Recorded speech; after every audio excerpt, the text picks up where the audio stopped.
to the land beyond the mountains.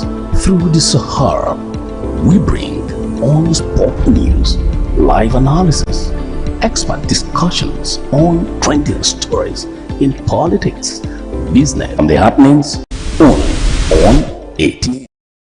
Welcome back. It's still open air on Atlantic Television Network. With me on the show this morning is Barrister Asim Adams, a legal practitioner and political analyst. Good morning, Barrister Asim. Yeah, good morning to you, Choma, and happy Easter to everybody, or everyone there.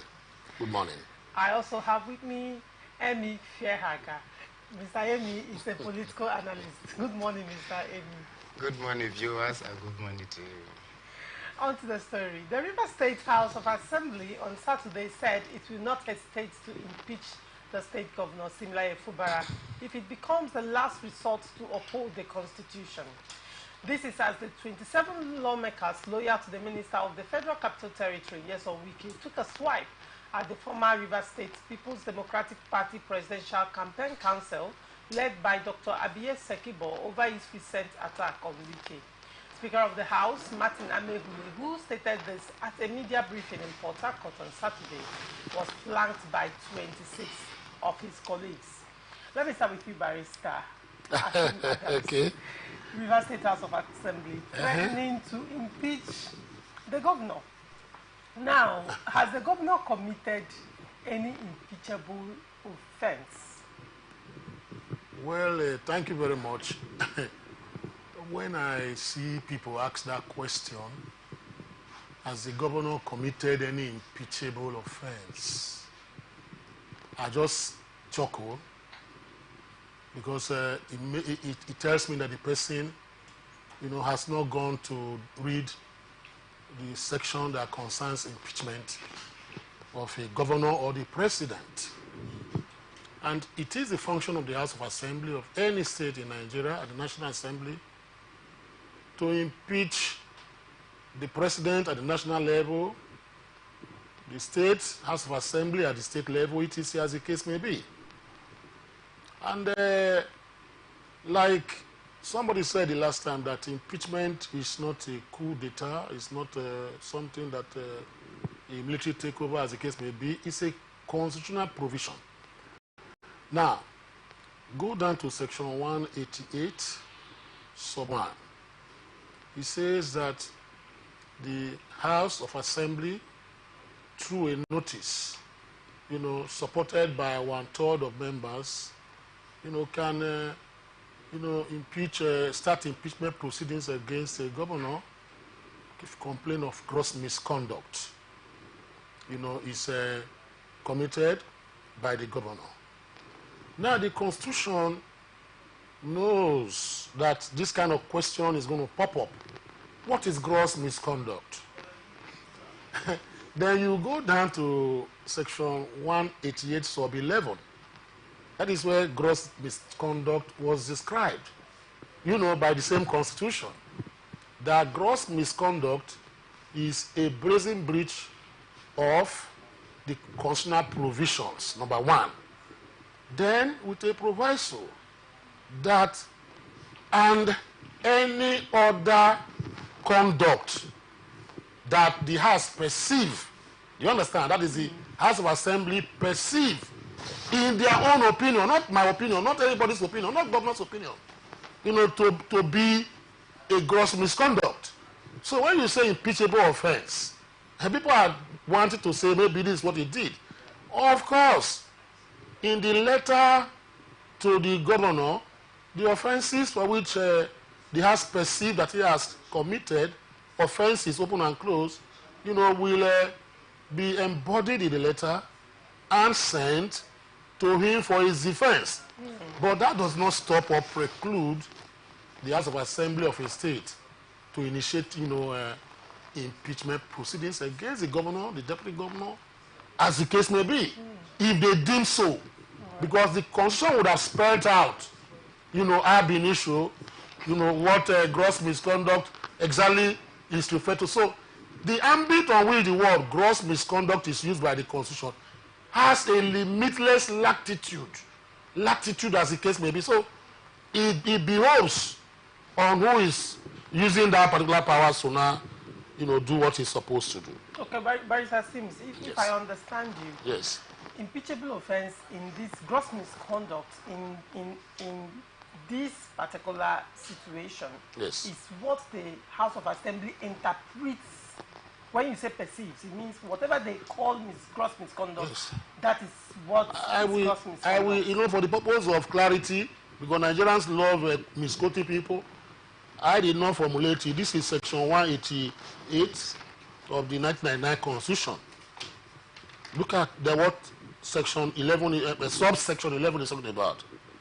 In this section, gross misconduct means a grave violation or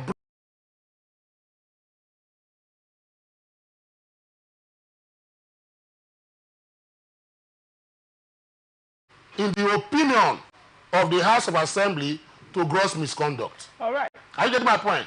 So you see that it is the opinion of the House of Assembly can form a gross misconduct, right, as the case may be. So that is the situation. Right. Yes. Now, Mr. Amy, looking at this explanation, what the Constitution has said, what do you think would be the implication, knowing that currently the governor is at variance with the House of Assembly, the State House? People should understand the time to politic and the time, to pursue governance. You see, many a times as the political culture they have come to see in Rivers State, they will want to always abandon governance for politicking. They will politic from the election date that's been announced by INEC till the day the tenure of whosoever that is elected or that was elected elapses, and the politicking continue. It will now become an acrimony, which they will pursue to put people down or whatever crisis that may ensue in the course of the politicking. You see, the assembly is very explicit here. What their gross is. They are telling you that if the incumbent governor, Governor Simfubara, fails to follow the provisions of the law that made him governor, then they are going to invoke what the law says, not even what the law says. Because the Constitution makes it very clear. You are a governor, you are not a despot. Elected through the processes as stipulated by a written law, which is our ground norm. And the law expected you that you present an appropriation to the constituted State House of Assembly. And the state will now endorse or reject whatever thing that you presented to them. In the case they endorse it, they will transmit it to you for an assent, and it becomes an appropriation law. Absence of this becomes illegality or constitutional act, as we been displayed by the incumbent governor of Rivers State.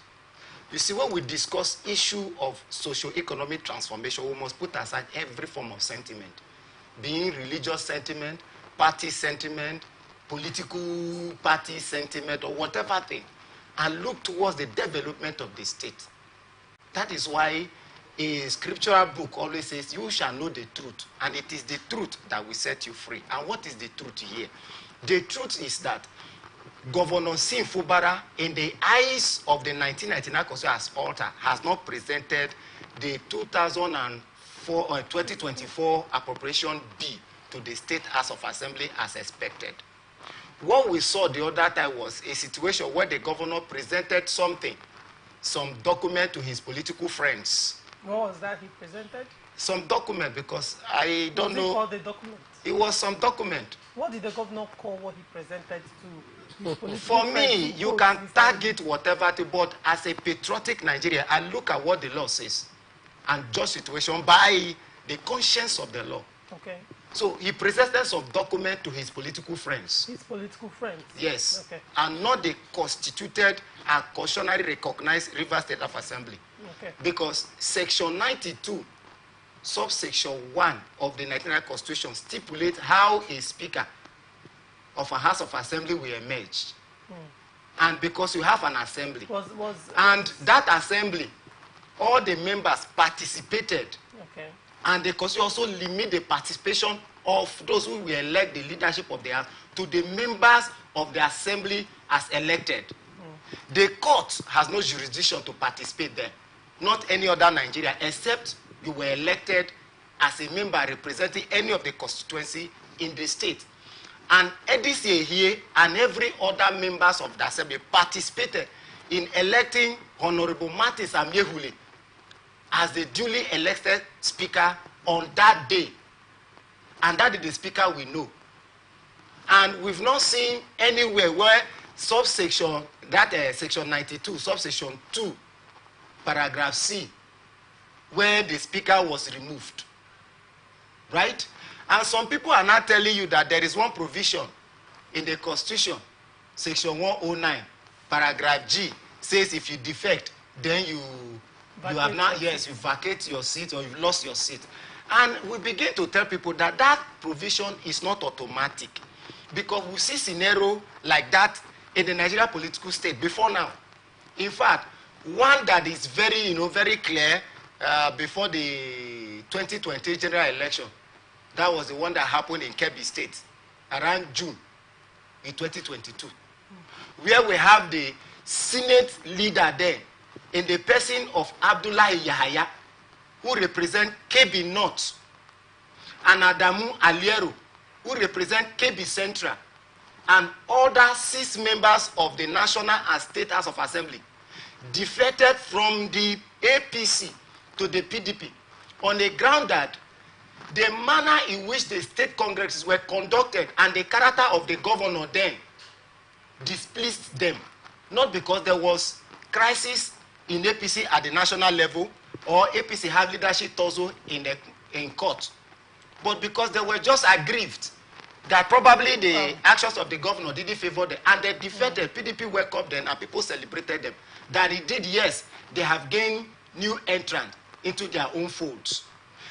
Ahmed Lawan, who was the Senate president, they recognized the defection in the Senate when he read the letter of defection submitted to the House by Adamu Aliero and Yahya Abdullahi, notifying the Senate that they have defected, that nobody should address them as members of the APC anymore, that they are now members of the PDP.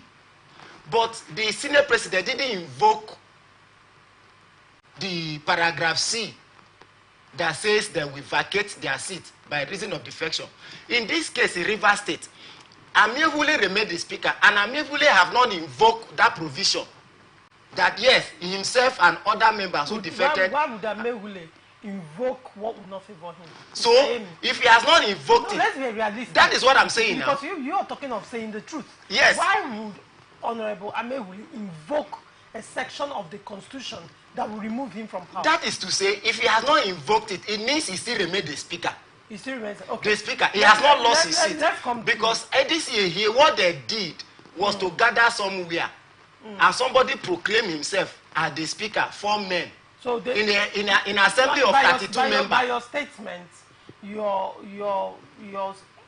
holding to derision the court injunction that recognized Edison at that time. Whatever court recognizing or whatever, in the 1999 Constitution, there is no provision for the court to elect a speaker, because it's an internal affairs of the assembly. All right. So Sinfubara presented some document to his friends, the 4 member who gathered somewhere, assuming it's the appropriation bill for 2024, which some of us are now saying no. In the eyes of the law, you have to present a budget, an appropriation bill to the Amiehule-led assembly, who are 27 members. That is what we can say, yes, we have presented an appropriation bill to Rivers State House of Assembly. Okay. Barrister Sims, I want your take on this. Choma, my sister, my take on this issue is in congruence with Emi Ferraga. And if you followed me on radio and television, you know my stand on this particular issue. And I believe that what Ferraga and myself will be discussing here today is going to be like a monologue, because we are of the same opinion and political flank. You understand? Yes, I do. So we hold the same opinion. You understand the point? on issues that is pertaining to, this reverse imbroglio. It's not about politics any longer. This is a debauchery and a dismembering of the Constitution by an executive who thinks that he is, over and above the rest people. He can act with impunity. Even to add to what Emir said, it's very clear that a similar situation played out in Plateau State during the time of Joshua Dari. And up till now, that judgment of the Supreme Court has not been set aside. You understand? The Supreme Court made a pronouncement, but they don't want to go into that. The day I raised that, a lot of my colleagues started running letters to go and check the matter and see exactly what the position is. A similar thing played out, wherein members of a political party left, defected. There was no schism, there was no division in the national body. There was no schism or whatever in the state PDP, whatever as case may be. But they left, they defected, as we use the word here, or decamped to another party. I think ADC, or whatever they call it at that time. They decamped, leaving only 4 members. No, leaving only about 8 members, who retained the seat of a PDP. The speaker, who is of PDP stock, went in and did what?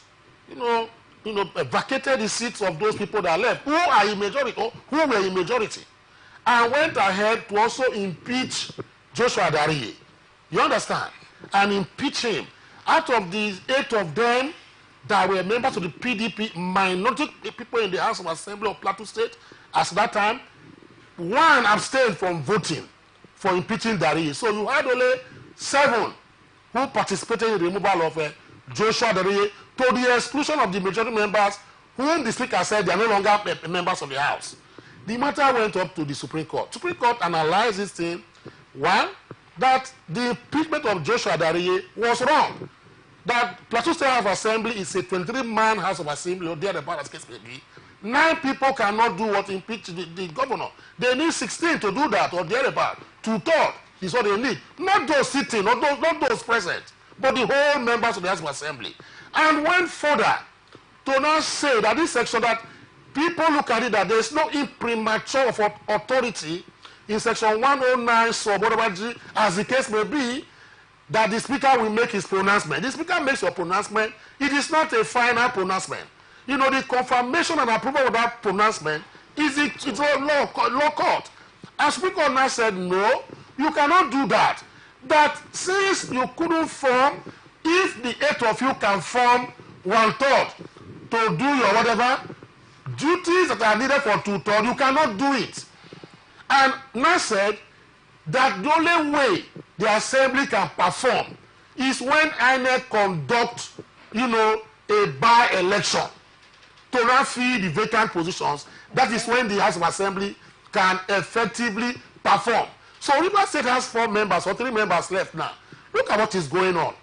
The dismembering of the Constitution, for instance, of the 4 members that were left, 1 left and became the chief of staff. You now have 3 left. Where are they? Are they holding meetings? So are you saying that the House of Assembly has been put in abeyance? An arm of government, legislature. Assuming so, let's concede that the 27 people who defected, let section 109G reign. And you have only 3. INEC has not conducted election or by-election to those seats.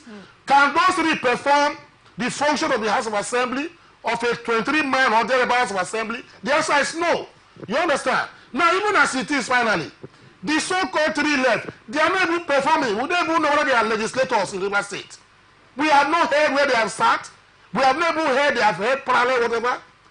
Finally, the governor and all of them have even adopted the House of Assembly, presently led by Amepule, by referring to him as the speaker. If you go and say the House of Assembly of Rivers State. So that imprimatur of authority, by doctrine of necessity, has been, provided and shielded this assembly from doing whatever they want to do. So any legality so-called they want to go, you go to court and do whatever you feel is better. So that is my opinion. So On the same line, we are always on. We are on the same on this and many other issues. Okay. Yes. The River State Caretaker Committee chairman of the All Progressive Congress, Tony Okocha, has told loyalists of former Vice President Atiku Abubakar, who have declared support for President Bola Tinubu, that they cannot join the party through the back door. Members of the defunct PDP Presidential Campaign Council in 2023 polls, led by former Director General Dr. Abiye Sekibo, on Thursday declared their support for President Tinubu-led administration. But Okocha, at a press conference in Abuja on Friday, said if the midnight pseudo-lovers of the president are now convinced that he is abundantly fit and proper to preside over Nigeria, they should follow the proper channels allowed for porting or decamping to a new party. The interim APC chairman reminded Sekibo and others that a tribe document, as the one signed by two persons without office and or any authority whatsoever, except the couch-it former leaders of Atiku Abubakar 2023 campaign directors in Rivers State, cannot qualify as position of the people of the state. He noted that those protesters raised the issue of the political crisis in Rivers State and made attempts to link the minister of the FCT, Nyesom Wike, to the fray, describing it as a puny logic they espoused. According to him, the tense political situation in Rivers State is intra-party, as Wike is still a member of the PDP despite entreaties to join APC with his winning magic wand. Mr. Amy. For me, this is very unnecessary. You know, like I said earlier, there is time for politicking and there is time for governance. President Bola Ahmed Tinubu is the president of the Federal Republic of Nigeria. When we talk about the Federal Republic of Nigeria, Rivers State is one of the units that make up the Federal Republic of Nigeria. And those people are Abiye Sekebo and the rest of them, who went there to pledge their support for the president, are actually pledging their support to the seat. We need everybody to work together to make a good country. We need all the support that Ahmed Bola Tinubu, the president of the Federal Republic of Nigeria, can get to deliver on his promises to the people. So if we continue to dwell in an antagonistic manner, you know, like we see in a Rivers State, that doesn't portray, you know, a beautiful political society. So those people saying they support or pledge their loyalty to the president doesn't mean that they have defected or seeking to defect to the APC. That is why I say it's very unnecessary. But Okocha is alleging that Tony Okocha, with all due respect to him, should be happy that even the opposition party have now recognized the capability of his own president of the Federal Republic of Nigeria to deliver the dividends of democracy. He should be happy that people are supporting the president from all walks of life, including from the opposition. Isn't it a possible body language? Body language, yes. Which Tony Okocha is sensing, maybe political body language of Mr. Dr. Abiye Sekibo and the others. Probably Tony Okocha is sensing a possible defection. APC is a mass party. We have various forms of political party, and APC is a mass party. A mass party is open for all people to join. Whosoever that is willing to join the party, APC is open. That is why even Tony Okocha, at a time, was never a member of the APC. But he later joined the APC. So the APC still have its door open for other people to so join. Okay. If the party, you know, deem it fit that they will accept the people. So they will accept them. People should not be afraid of their position. It's not because you were there, other people coming in, they will take you. No, other people were there before you joined, right? So if these other people allow you to join, also allow the door to be open for other people to join. APC need all the support they need to get. It's a game of majority. It's democracy. So the more you have more people in your fold, the more you become stronger, better heads, not people who will come and destroy, but people who will come and help to support the programs of the party and even the president, who is now ruling for everybody. So for me, I think it's very unnecessary to make this call. Very unnecessary. Okay, Barrister Sims, you were chuckling when I was reading the story. What are your thoughts? My thoughts are not far-fetched, you know, in the sense that I know that politics is all that we play around here, and what Tony Okocha has, said is his own opinion, and I believe that is not the legal opinion of APC or the Constitution. So Okocha has the right to espouse and expand his opinion, but he does not have that baptismal right, to not say he's going to extinguish, exterminate, or even cocoon some people inside a briefcase and move with them. He can't do that. Under the Constitution, Section 38 is talking about, once you have a belief in something, whether religion or whatever, you are free to practice it. If I have a belief that the governor of Rivers State is the best governor, I can go and say anything I want to do, or the president. I do that. That is Section 38. Then Section 40 says, every man is free to belong to an association. Association, like the political party, is not something that is a one-man affair. So I am of the opinion that what I want him to do is that if he can recount, what he has said, and embrace openness, what Gorbachev those days call a perestroika and glasnost. That is openness. Let the field be open. Let people walk around. Let us be free like the air, the birds of the air, so that it is even a thing of joy that heavyweight politicians in Rivers State, like Abiye Sekibo and the rest of them, are even angling to join your political party. You see, when people like that begin to, sing praises of, the president, our president, and your political party, that's a sign of good things. But so at the same time, they are also pledging allegiance to Sim Fubara. Of course, they can pledge. Of course, let me give for an example. You see, during the time of P2B, the election that took place, I was not a Labour man. I was not. I didn't register with Labour. Today I was a member of another political party.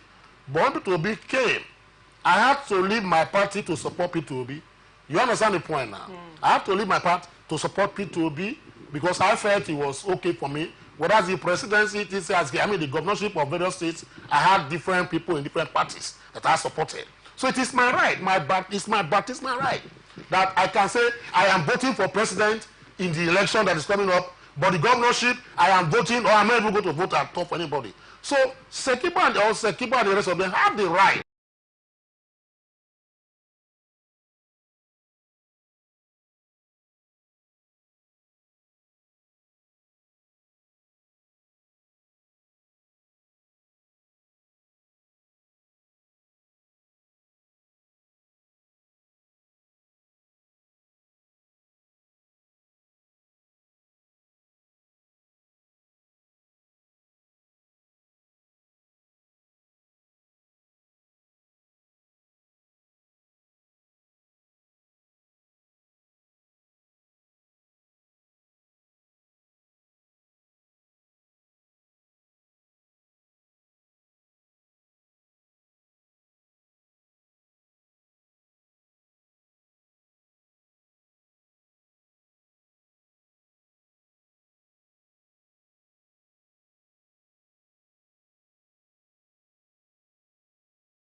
of the food program, among other duties.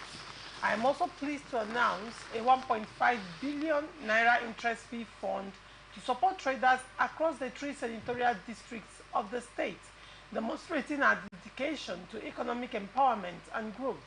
As part of our Back to Farm initiative, I have launched the Farmers with Swags initiative for students, recognizing that farming remains the key to food availability and price stability.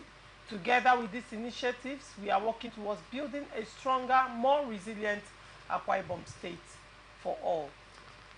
Now, Mr. Amy, looking at this recent step by the governor of Akwa Ibom State, in face of the food insecurity and the hunger crisis in the country, do you see this move as applaudable?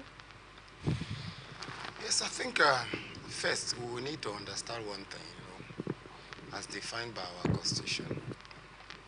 Section 14, subsection 2b says security and welfare of the people shall be the primary purpose of government.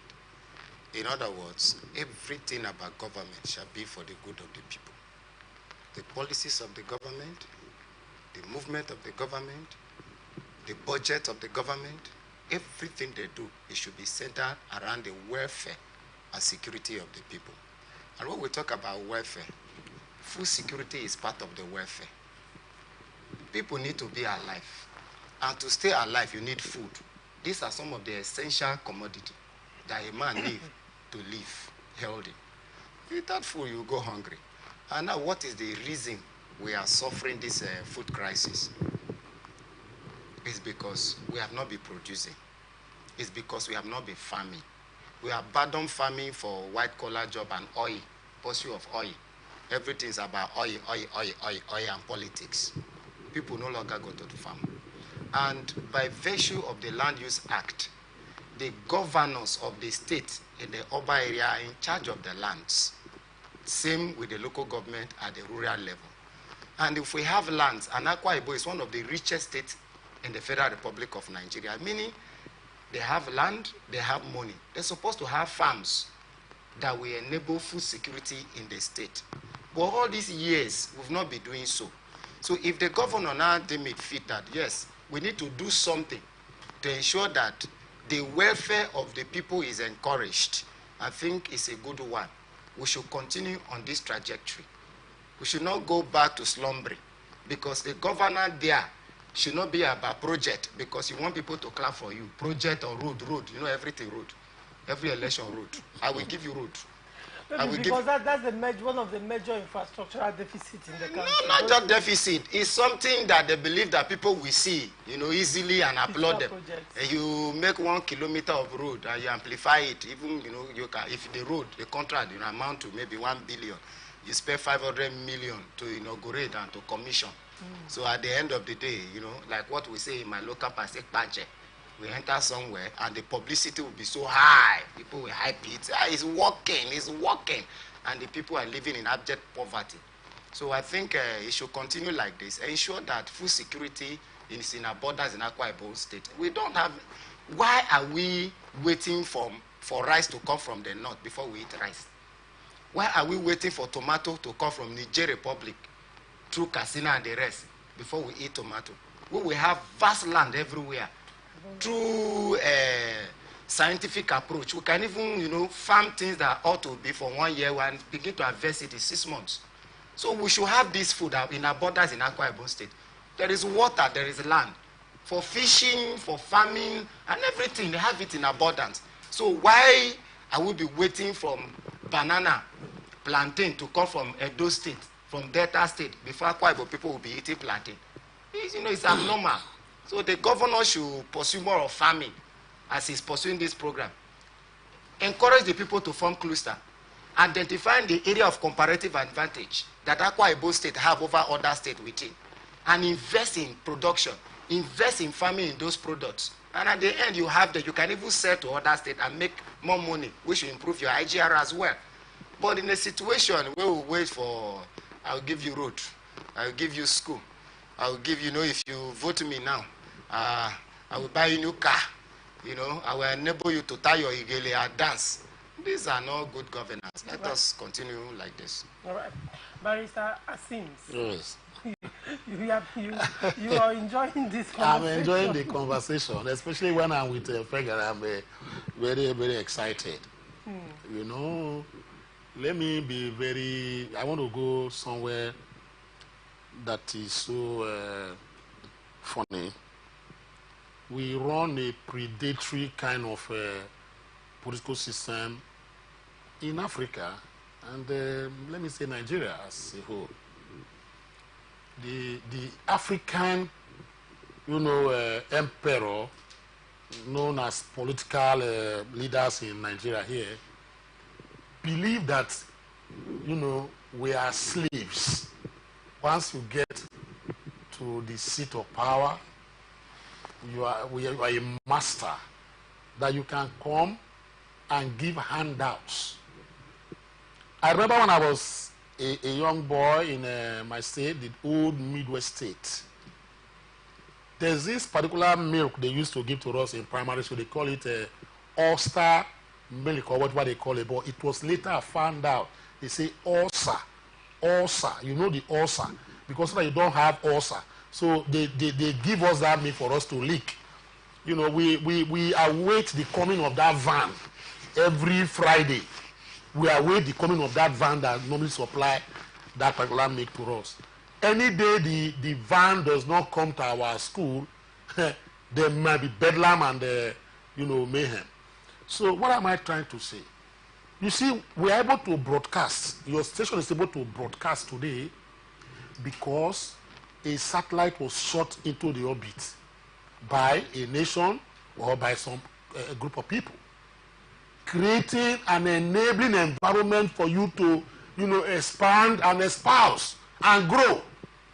You may not know where the satellite is located in the orbit, but they have created an opportunity for you to now broadcast and grow. So is governance.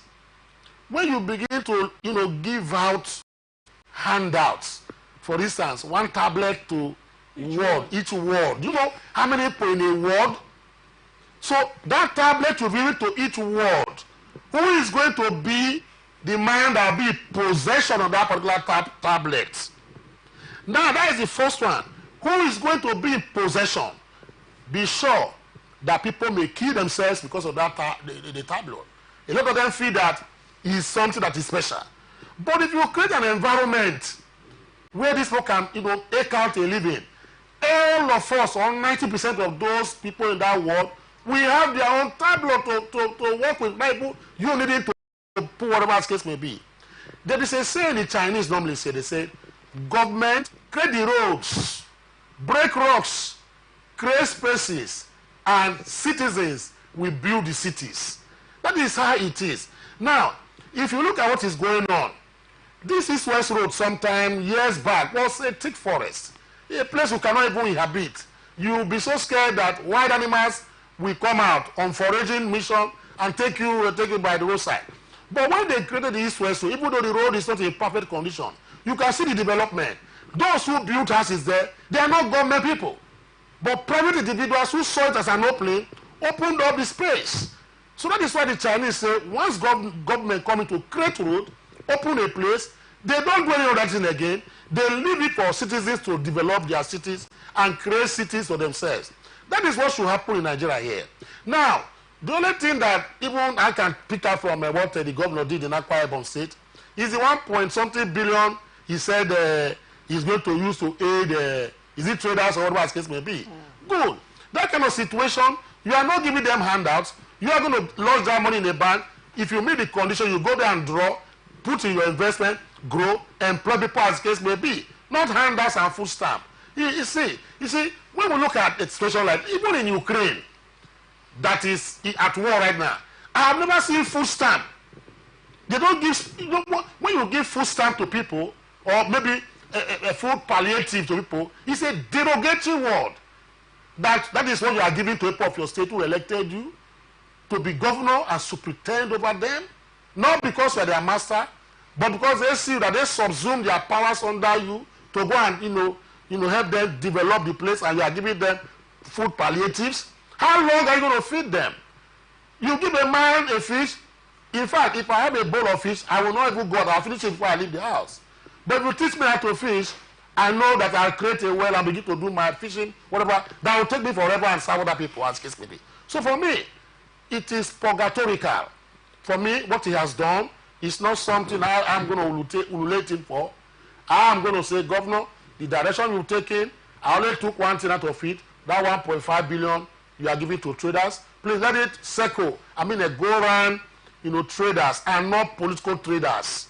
The real traders are those we want them that money to get into. They'll develop the place. I am not like a sinful brother is doing, or they are doing ring road all over around is it River State or whatever. I appreciate such project because the moment you go around the state as the case may be, I am telling you the next 5 years, government even don't need to do anything apart from regulating the building that people begin to build. Look at this place opposite us here that was acquired by the last government. What did they do? They graded the place, partitioned it, and left it. People bought and they are building. So that is what governance and government is all about. But when you come up with a puerile, prognostic, debilitating debacles like this, it becomes something I can't fathom. I believe that the governor should do more. Governance is all about expansion. It's not about inclusion of traders who are politically inclined. All right. We'll go on a short break. When we come back, we'll look at Edo State. INEC displays list of candidates. Do not go away. Representing people. Mr. President, my people are on the sea. I will place economic stability and confidence. To condemn this act and call for the immediate release of this minister in the Temple of God. Give us access to our money we put in the bank. POS operator, she said 3,000 naira is 1,000 to collect 3,000 naira. Where are we heading to? I've always said there are two sets of people on earth, the oppressors and the oppressed. And in between are the cowards and the hypocrites. Which are you? No matter how tough the challenge, how high the obstacles, we always overcome. What Nigerians need now is not about the daunting. Who can come and salvage us from where we are?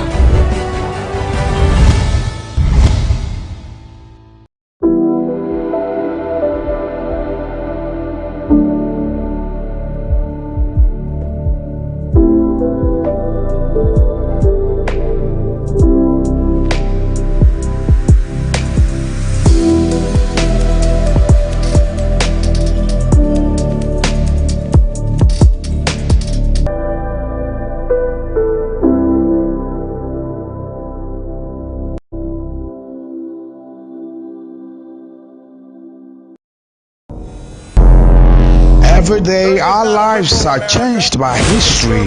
We are one people, all of us. Leaders, politics. Nobody's ambition is what's the blood. I have fought very firmly. Natural occurrence, war, and the world economy.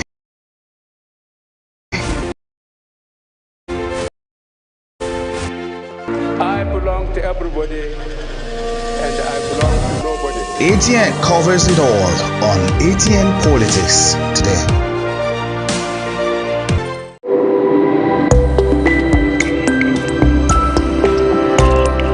From the line across the ocean to the land beyond the mountains, through the Sahara, we bring on-spot news, live analysis, expert discussions on trending stories in politics, business, socio-economy, sports, and documentaries. So catch all the updates on the happenings around the globe. Stay focused on the fact today, only on ATN. Representing people. Mr. President, my people are on the sea. I will place economic stability and confidence. To condemn this act and call for the immediate release of this minister in the Temple of God. Give us access to our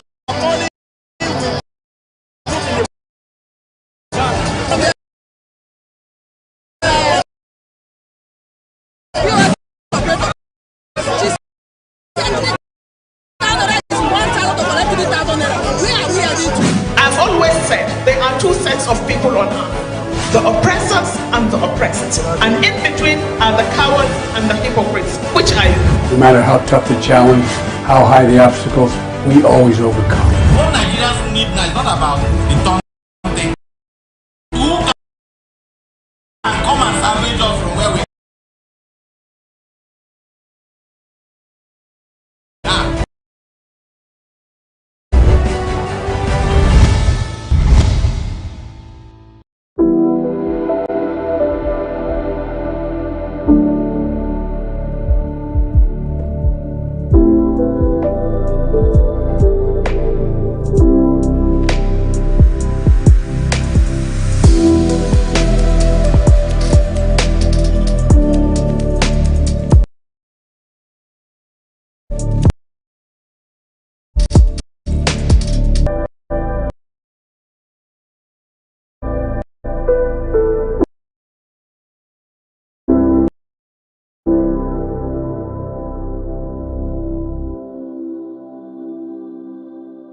From the line across the ocean to the land beyond the mountains, through the Sahara, we bring honest pop news, live analysis, expert discussions on trending stories in politics, business, socio-economy, sports, and documentaries. So catch all the updates on the happenings around the globe. Stay focused on the fact today. Only on ATN. Representing people. Mr. President, my people are under siege. I will place economic stability and confidence. To condemn this act and call for immediate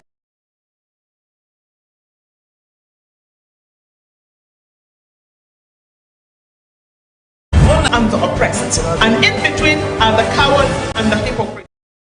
Thank you for staying with us. It's still open conversation on Atlantic Television Network. The Independent National Electoral Commission on Saturday displayed the list of candidates of 17 political parties vying for the September 21, 2024 governorship election in Edo State. Correspondent reports that the State Resident Electoral Commissioner, Dr. Anubum Onoha, displayed the list at the INEC office in Benin City. The list showed that the commission dumped Barrister Anderson Owadie as Semota, the candidate of Alhaji Lamidi Apapa-led faction of the Labour Party, for Barrister Olumide Apata of the Julius Abure-led camp of the party. Correspondent recalls that the Apapa faction of the LP had in a letter dated February 22, 2024, addressed the national chairman of INEC, submitted Owadie Anderson Asemota and Barrister Monde Ojore Mawa as the candidates and running mates of the party, respectively. Barrister, let me start with you, Barrister Asins.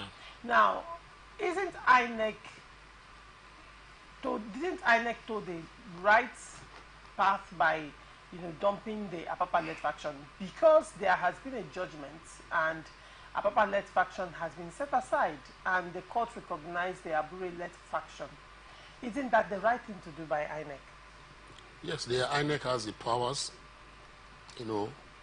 Once you have submitted your list, to INEC under section, 29 of the Electoral Act 2022, the political parties are supposed to submit their list of candidates, to INEC, 90 days before the election or thereabouts. Now, if at a point in time there is a pronouncement of court, if it's the Supreme Court, Court of Appeal, High Court, or any other court at all, tribunal, INEC is bound to obey that particular judgment or order as the case may be. Now, before the list was published, because INEC is performing its role, under the Electoral Act and the Constitution, by publishing the names of the, candidates, 90 days before, a minimum of 90 days before the election. So they are in order. Now, in this particular case, if you remove the name of the Papa-led faction, INEC must have gotten, the judgment of court, served on them, saying that Apapa is not the leader or maybe chairman of Labour Party. It is Julius Abure. And based on that, INEC is bound to obey and uphold, Julius Abure, faction as the authentic, candidate of the party. Under Section 287, if you go to sub C, I think it was a Court of Appeal decision.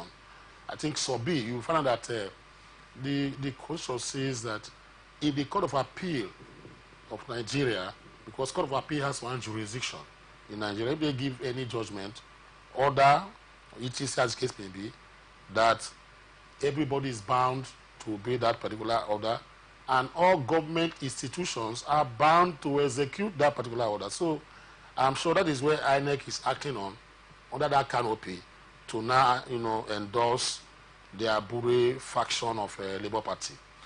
But now, lastly on this issue is this. Labour Party has been a kind of political conundrum, a party that's, going into smithereens, a party that has become, that ought to be a behemoth, but they are now like a giant party walking on spindle legs and distended tummy, as the case may be, with very large head, but they are sickly, because of leadership crisis and problem. Otherwise, what happened in Edo State was a shame and sham. APC has been able to put its house together. If you look at what happened, I'm trying to analyze, because that's my state. Now, APC had same problem. Factional leaders coming out, both in state and in national. At the end of the day, they were able to put their house together. I didn't know how they did that magically. And you now find out that Okpebolo Monday, who is the chosen one of the three, candidates, yes, was now recognized by the other, to the extent that Idahosa has to even, kowtow, and say, I'm ready to be your deputy president, governorship candidate. And Adams Oshomole, who hitherto was in support of Idahosa, is now in support of Mondo Okpebolo, as the case may be, and the rest of them. So APC has a house that is intact and oiled and prepared for battle. Now, Labour Party, with what has happened now, they've not been able to put their acts together to the extent that INEC is going to do, is done this. But be sure, or be rest assured, that this is not going to be the last we're going to hear about this matter. I'm very sure that Apapa faction will not lie low. They want to do some things and go out to see if they can even go to court and manipulate things to create confusion, within the fold of Labour Party. But based on your question, what you ask, the question you ask is that INEC has done very, very, very well, okay, as the case may be. All right. Ms. Ayemi, what is your take on the stance by INEC? Like Barrister Adam said, I'm in line with him. All right. Because INEC is a creation of the law, and INEC need to respect the law. If the law says judicial judgment and all that need to be complied with, INEC need to obey, because INEC cannot create his own law. He must work with the laws of the land. So whatever happens now is the normal political ritual that is usually undertaken whenever there is election. All right. The matter is with Labour Party, who position themselves to be an angelic party, but turns out to be one of the befuddlement of the Nigeria state. So I think it's really a shame. It's a shame where we have even Labour Party submitted 2 candidates, for one election. And APC submitted 2 candidates. PDP also had parallel candidates. I agree. But APC have been able to reconcile. They say, according to them, according to Labour Party, they say APC is demonic. PDP is a devil workshop. Them, they are angels. They have come to change the situation. So the angels now are now even in the ocean of demonic character, swimming with the devil, eating and whining with the devil, and even showing the character that even the APC and the PDP have left behind. So it means that the sinner-centered attitude of the Labour Party is a shame, you know. Right. They just need to put themselves in order, you know, and follow the laws. Now, Barrister Asims, let's look at the implication of this step by INEC. Do not forget, sometime last week, the obedience movement, they call themselves the obedient movement in Labour Party in Edo State, pledged, threw their weight behind APC.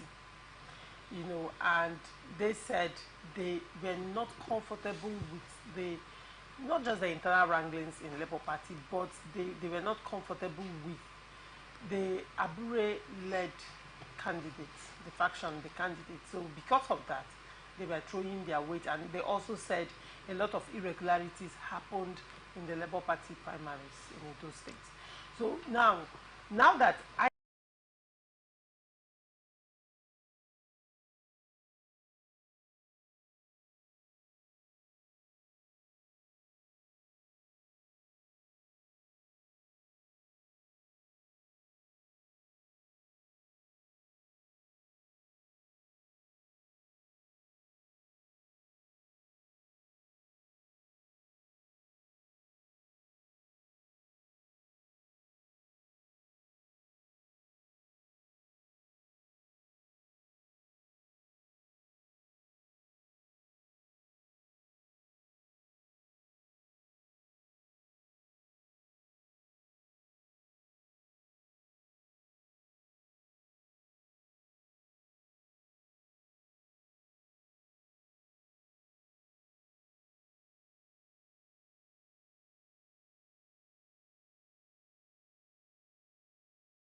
and expose what Abure is doing.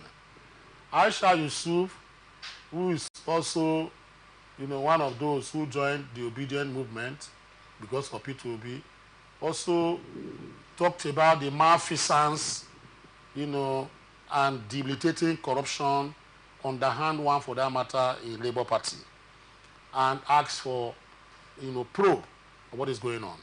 Also, you find out that P2B himself distance himself from this political party and say, look, whatever financial explosions, intrusion, eruptions we have right now, I do not want to be part of it. Please go and settle your house. When we are done, I know what to do, as the case may be. Now, in Edo State, now, if you look at Edo State, are you aware that the last presidential election, the Labour Party candidate P2B won Edo State? P2B won Bola Ahmed Tinubu in Edo State. Labour Party won presidential election in Edo State. Now, if, as at the time, you know, Obaseki did his election, he did it the same time that the president, you know, lost in Edo State, I assure you that the governor of Edo State today would have been a Labour Party governor. So that tells you the kind of, you know, gains that Edo, you know, have, and on Labour Party. I was an obedient. I am an obedient. If I see any reason for me to, you know, fall out, I'll let everybody know. But we have worked together and found that there's no way Labour Party can win Edo State again. If elections were to come now, even the presidential election, I don't think that Labour Party will even get half of the votes they got in Edo State. Why? Because the state executives, you know, planted by Julius Abure, because that is our state. Abure is from that state. He planted his cohorts. He planted his kit and canes in very important executive positions in that state. Why the debauchery, why the malfeasance, you know, continue to eat up the party. And he's happy about it, as the case may be. So we are now disillusioned. That is why you find out that the obedient movement and the youth, you know, that make up that obedient movement now proclaim their loyalty or support for the APC in the next election that is coming up. And so it's going to be. So I am looking at, you know, during the election, I'm sorry, with due respect to my core mate, Olumide Akpata and the rest of it. It's a bleak future I've seen for your party and your candidacy in Edo State.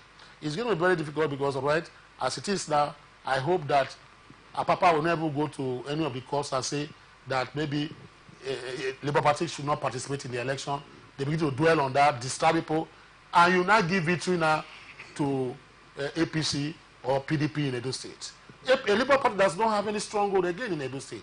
Most of the stronghold, the titans of Labour Party that we used to know, people like, look at what come, Ken Masfabo, who was a pillar, a bulwark of, the Labour Party in Edo State, he's complaining. He is saying that he is even the candidate that is supposed to be representing Labour Party in the governorship election. Right now, he's not even, he was in Abure's camp before, but he came out and said Abure has become, a man, that is a magician. He now brings out bird from his hat and handkerchief from his pocket, whereas things that were known before were not there. So he has even pulled that behind him. So you find that I don't know who's going to support Labour Party in Edo State as the case may be. So it's going to be a very difficult, and very rough journey, for them. Except things change, like the miracle of Daman, football miracle. Except things change, then you can see that this thing will now, reverse. But as it is right now, there's no hope for Labour Party in Edo State. All right, same. You see, people have a saying that a house built on a sandy soil can barely stand the test of time. You see, prior to the 2023 general elections, the strength of Labour Party was more of lies. Lies, lies, and lies. Why do you say that? I say lies. And what lies we are told? You see, we are Nigerians. We have our records for those who read and those who follow political happenings in the country. We have all our records. But suddenly, some people now, they were not acting as if they came from heaven. The Nigerian attitude that has so plunged the Nigerian state into this current socio-economic woes, they were exempted from it. And they begin to tell us the angelic, side of the Labour Party and its candidates. And now the obvious is becoming, haunting to the Labour Party. Because the issues right now is that even the Edo State gubernatorial primaries that was conducted, it was, they are being accused of, monetization of the nomination processes. It was money, money, money, money, money. And even the Labour Party, which is the NLC, the father of the Labour Party, I'm not telling you no. These are not part of our aims, part of our, objective. We formed Labour Party to enable every Nigerian, particularly the common Nigerian, to have access, to vie for political power without much, monetization. But Julius Abure turned Labour Party to money-making machine, where the nomination for was sold for 30 million naira. And the highest bidder will always have the day. So we people will begin to accuse him of, of monetizing the nomination process and other corrupt activities around the Labour Party. So it becomes very obvious that the angel that they, painted for us, that they were not actually angels. They are even a kind of worst form of Nigerians who we, turn things around and begin to do, exercise impunity before the face of every Nigerian. And that is the situation right now. Because in Edo State, currently in Edo State, I tell you, Labour Party has lost it. And they will continue to sink down, down, down, down. And this didn't limit to only Edo State. There are other states that are even warming up. In fact, an explosion is waiting. And it's very bad of the leader as well. The practice of the Nigerian politics is that immediately you are the presidential candidate or governorship candidate, or you are elected the president of a party, you become the leader of the party, as against the constitution that set up the party. The constitution recognizes the National Working Committee and the rest, but the other practice is that because you are elected, you become the leader of the party. Wrong practices. As it stands right now, a leader should provide leadership where there is crisis. People have been complaining. Oluchi Opara has been complaining, the erstwhile National Treasurer, that 3.5 billion naira realized from sales of form and donations cannot be accounted for by Julius Abori-led executive. One, they are also saying that there are other monies that were realized and they can't find anyone. She was suspended because she opened her mouth for 6 months that you are not supposed to talk, and she was suspended. And even Abayomi also said similar thing, that see, Labour Party is now, engulfed in much corruption, and this is not the tenet of Labour Party. Before you people came in, we have Labour Party. You didn't know that Mimiko was a governor under Labour Party. Even the immediate past Deputy Senate President, Ovioma Agege, was elected in 2015 under Labour Party before he joined the APC. And so many other persons who were in the Labour Party. So Labour Party has been existing. We never had this kind of corruption, this kind of corruption allegation, let me say allegation, this kind of corruption allegation and these frauds, that are everywhere. The disappointment is that the leader of the party now, who was supposed to bring everybody together, is now exempting himself, running away from the problem.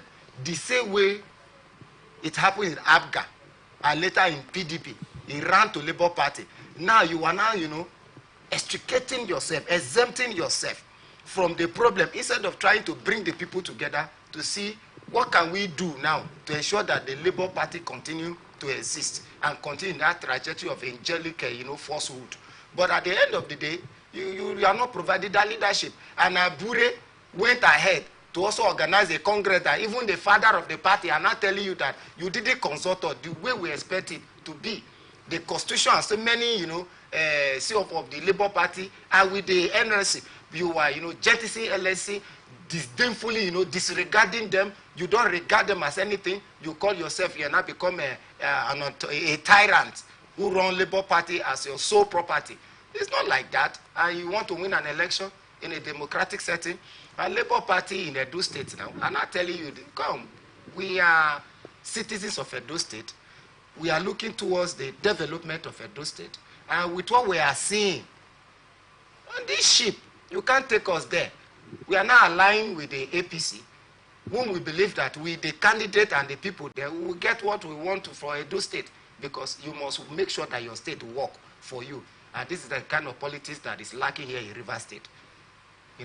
People are so fixated-minded, I'm sorry to say, always, acting what Barrister Adam says. I don't want to use that word again so that they won't ask me to go to my state. So, you see, these are the kind of politics that Abure is playing. Labour Party is sinking and stinking currently. The corruption issue are so much, the fraud issue are so much, the mismanagement of party funds are so much. And I don't think it's well for even Peter Obi to want to run away from Labour Party like the way he has been running away from party whenever he smells problem, even if he's part of the problem. Before we get to that, what do you think is there redemption? Is there hope in sight? Because the way both of you, Barrister Sims and Mr. Emi, the way you have analyzed the Labour Party issue, it seems to be a case of hopelessness. Barrister Sims, can anything good come out of Nazareth at this point?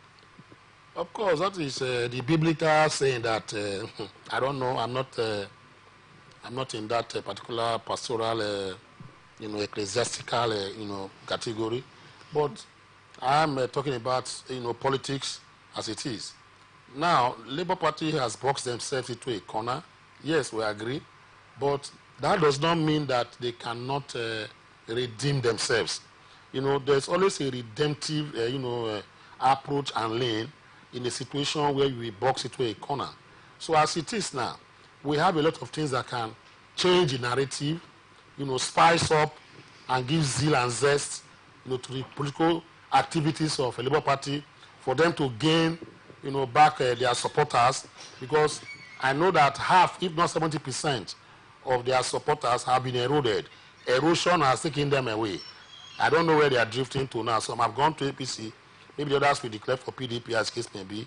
But Labour Party is bleeding and is hemorrhaging right now.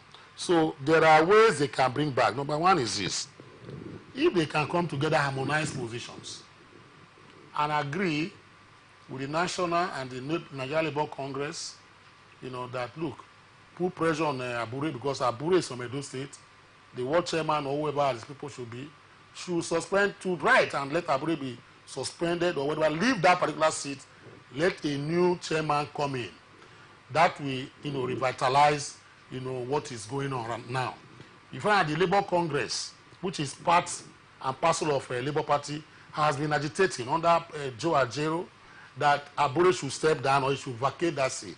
Now, if that is done, I believe that we're going to get a semblance of redemption, coming back and doing what. Then in the state executive, also those executive members of the state that are apron strings to Abure, whose umbilical cord is tied to their own, has to be severed.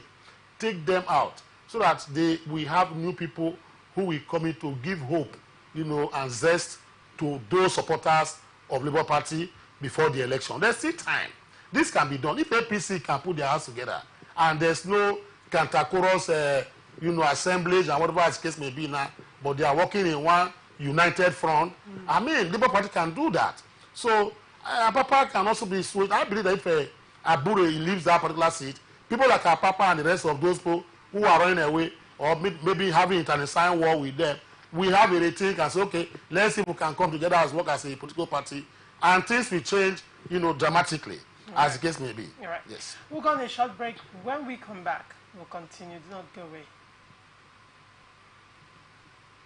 From the line across the ocean to the land beyond the mountains, through the Sahara, we bring honest pop news, live analysis, expert discussions on trending stories in politics, business, socio-economy, sports, and documentaries.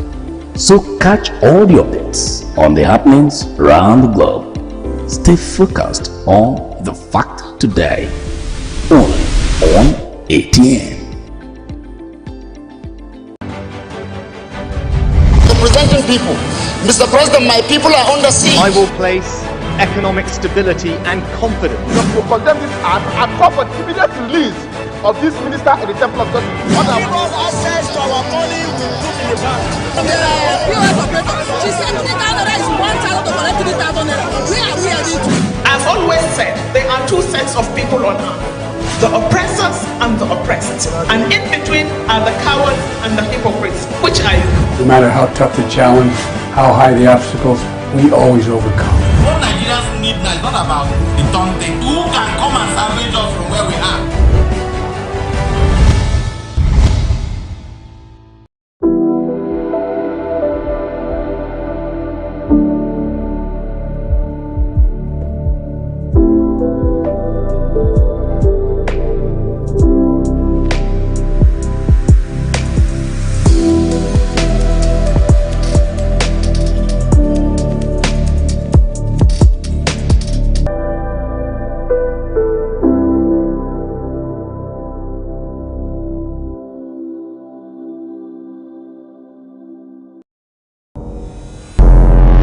Every day, our lives are changed by history.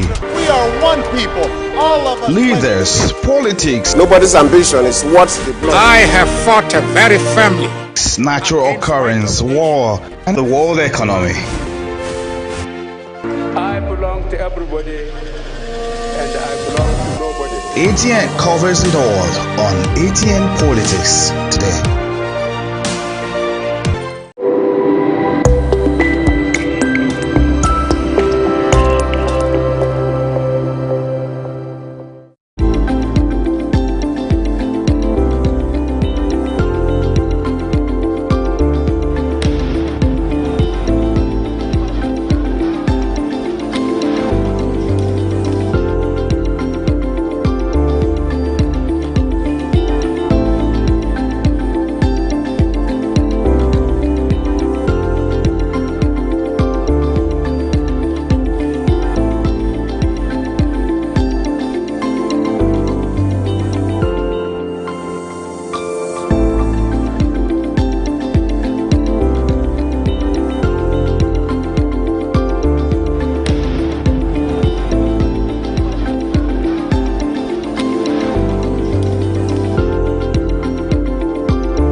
From the lines across the ocean to the land beyond the mountains, through the Sahara, we bring on-spot news, live analysis, expert discussions on trending stories in politics, business, socio-economy, sports, and documentaries.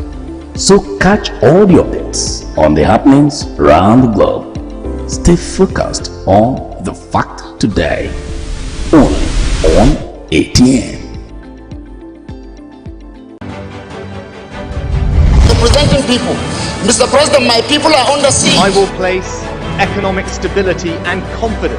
To condemn this act and call for the immediate release of this minister in the temple of God. Give us access to our money we put in the bank. The POS operator, she said 3,000 naira is 1,000 to collect 3,000 naira. Where are we heading to? I've always said there are two sets of people on earth, the oppressors and the oppressed. And in between, what Nigerians need now is not about the talk and come and salvage us from where we are. Welcome back and thank you for staying with us. The National Vice Chairman, Southeast of African Democratic Congress, ADC, Chilos Godsent, has said the party in Imo State is ready to receive Right Honorable Emeka Ihedioha, the immediate past governor of Imo State, if he wishes to join the party. Godsent, in a release on Thursday, also claims that Ihedioha may have rejected the proposal to join the Labour Party because of the growing internal crisis within the party and the perceived strained relationship between Ihedioha, P2B, and the leadership of the Labour Party in Imo State. He said the former governor is currently considering pitching his political tent in the ADC. Mr. Emi, it appears to be a season of defections and political alignments and realignments. Now, Emeka Ihedioha, former governor of Imo State, wants to pitch his tent with ADC in Imo State. What do you make of this move? I think first we need to correct one thing here. Emeka Ihedioha was never a former governor of Imo State, and is never a former governor of Imo State. Emeka Ihedioha, according to the judgment of the court and Supreme Court, held that he was never elected. In fact, he didn't win election. So how do you become a governor, a former governor? He's never a former governor. Please, that title should be removed from him. Emeka Ihedioha is Emeka Ihedioha, a Nigerian, not a former governor. And he's never a former governor. Maybe in the future, he might win an election. After he has served his tenure, then we can address him as former governor. But as he stands, Emeka Ihedioha is never, or will never be a former governor for now, until he wins an election. That is for that. Then on the issue of alignment with other political parties, is a normal ritual in a democratic political setting. You know, people try, to judge their interests and see where they can, pursue their interests if the platform is so open to them. And Emeka Ihedioha is a qualified citizen of the Federal Republic of Nigeria who has not been convicted of any crime. So for that, he is qualified to vote and to be voted for. So he is also free to pursue his ambition in whatever political platform.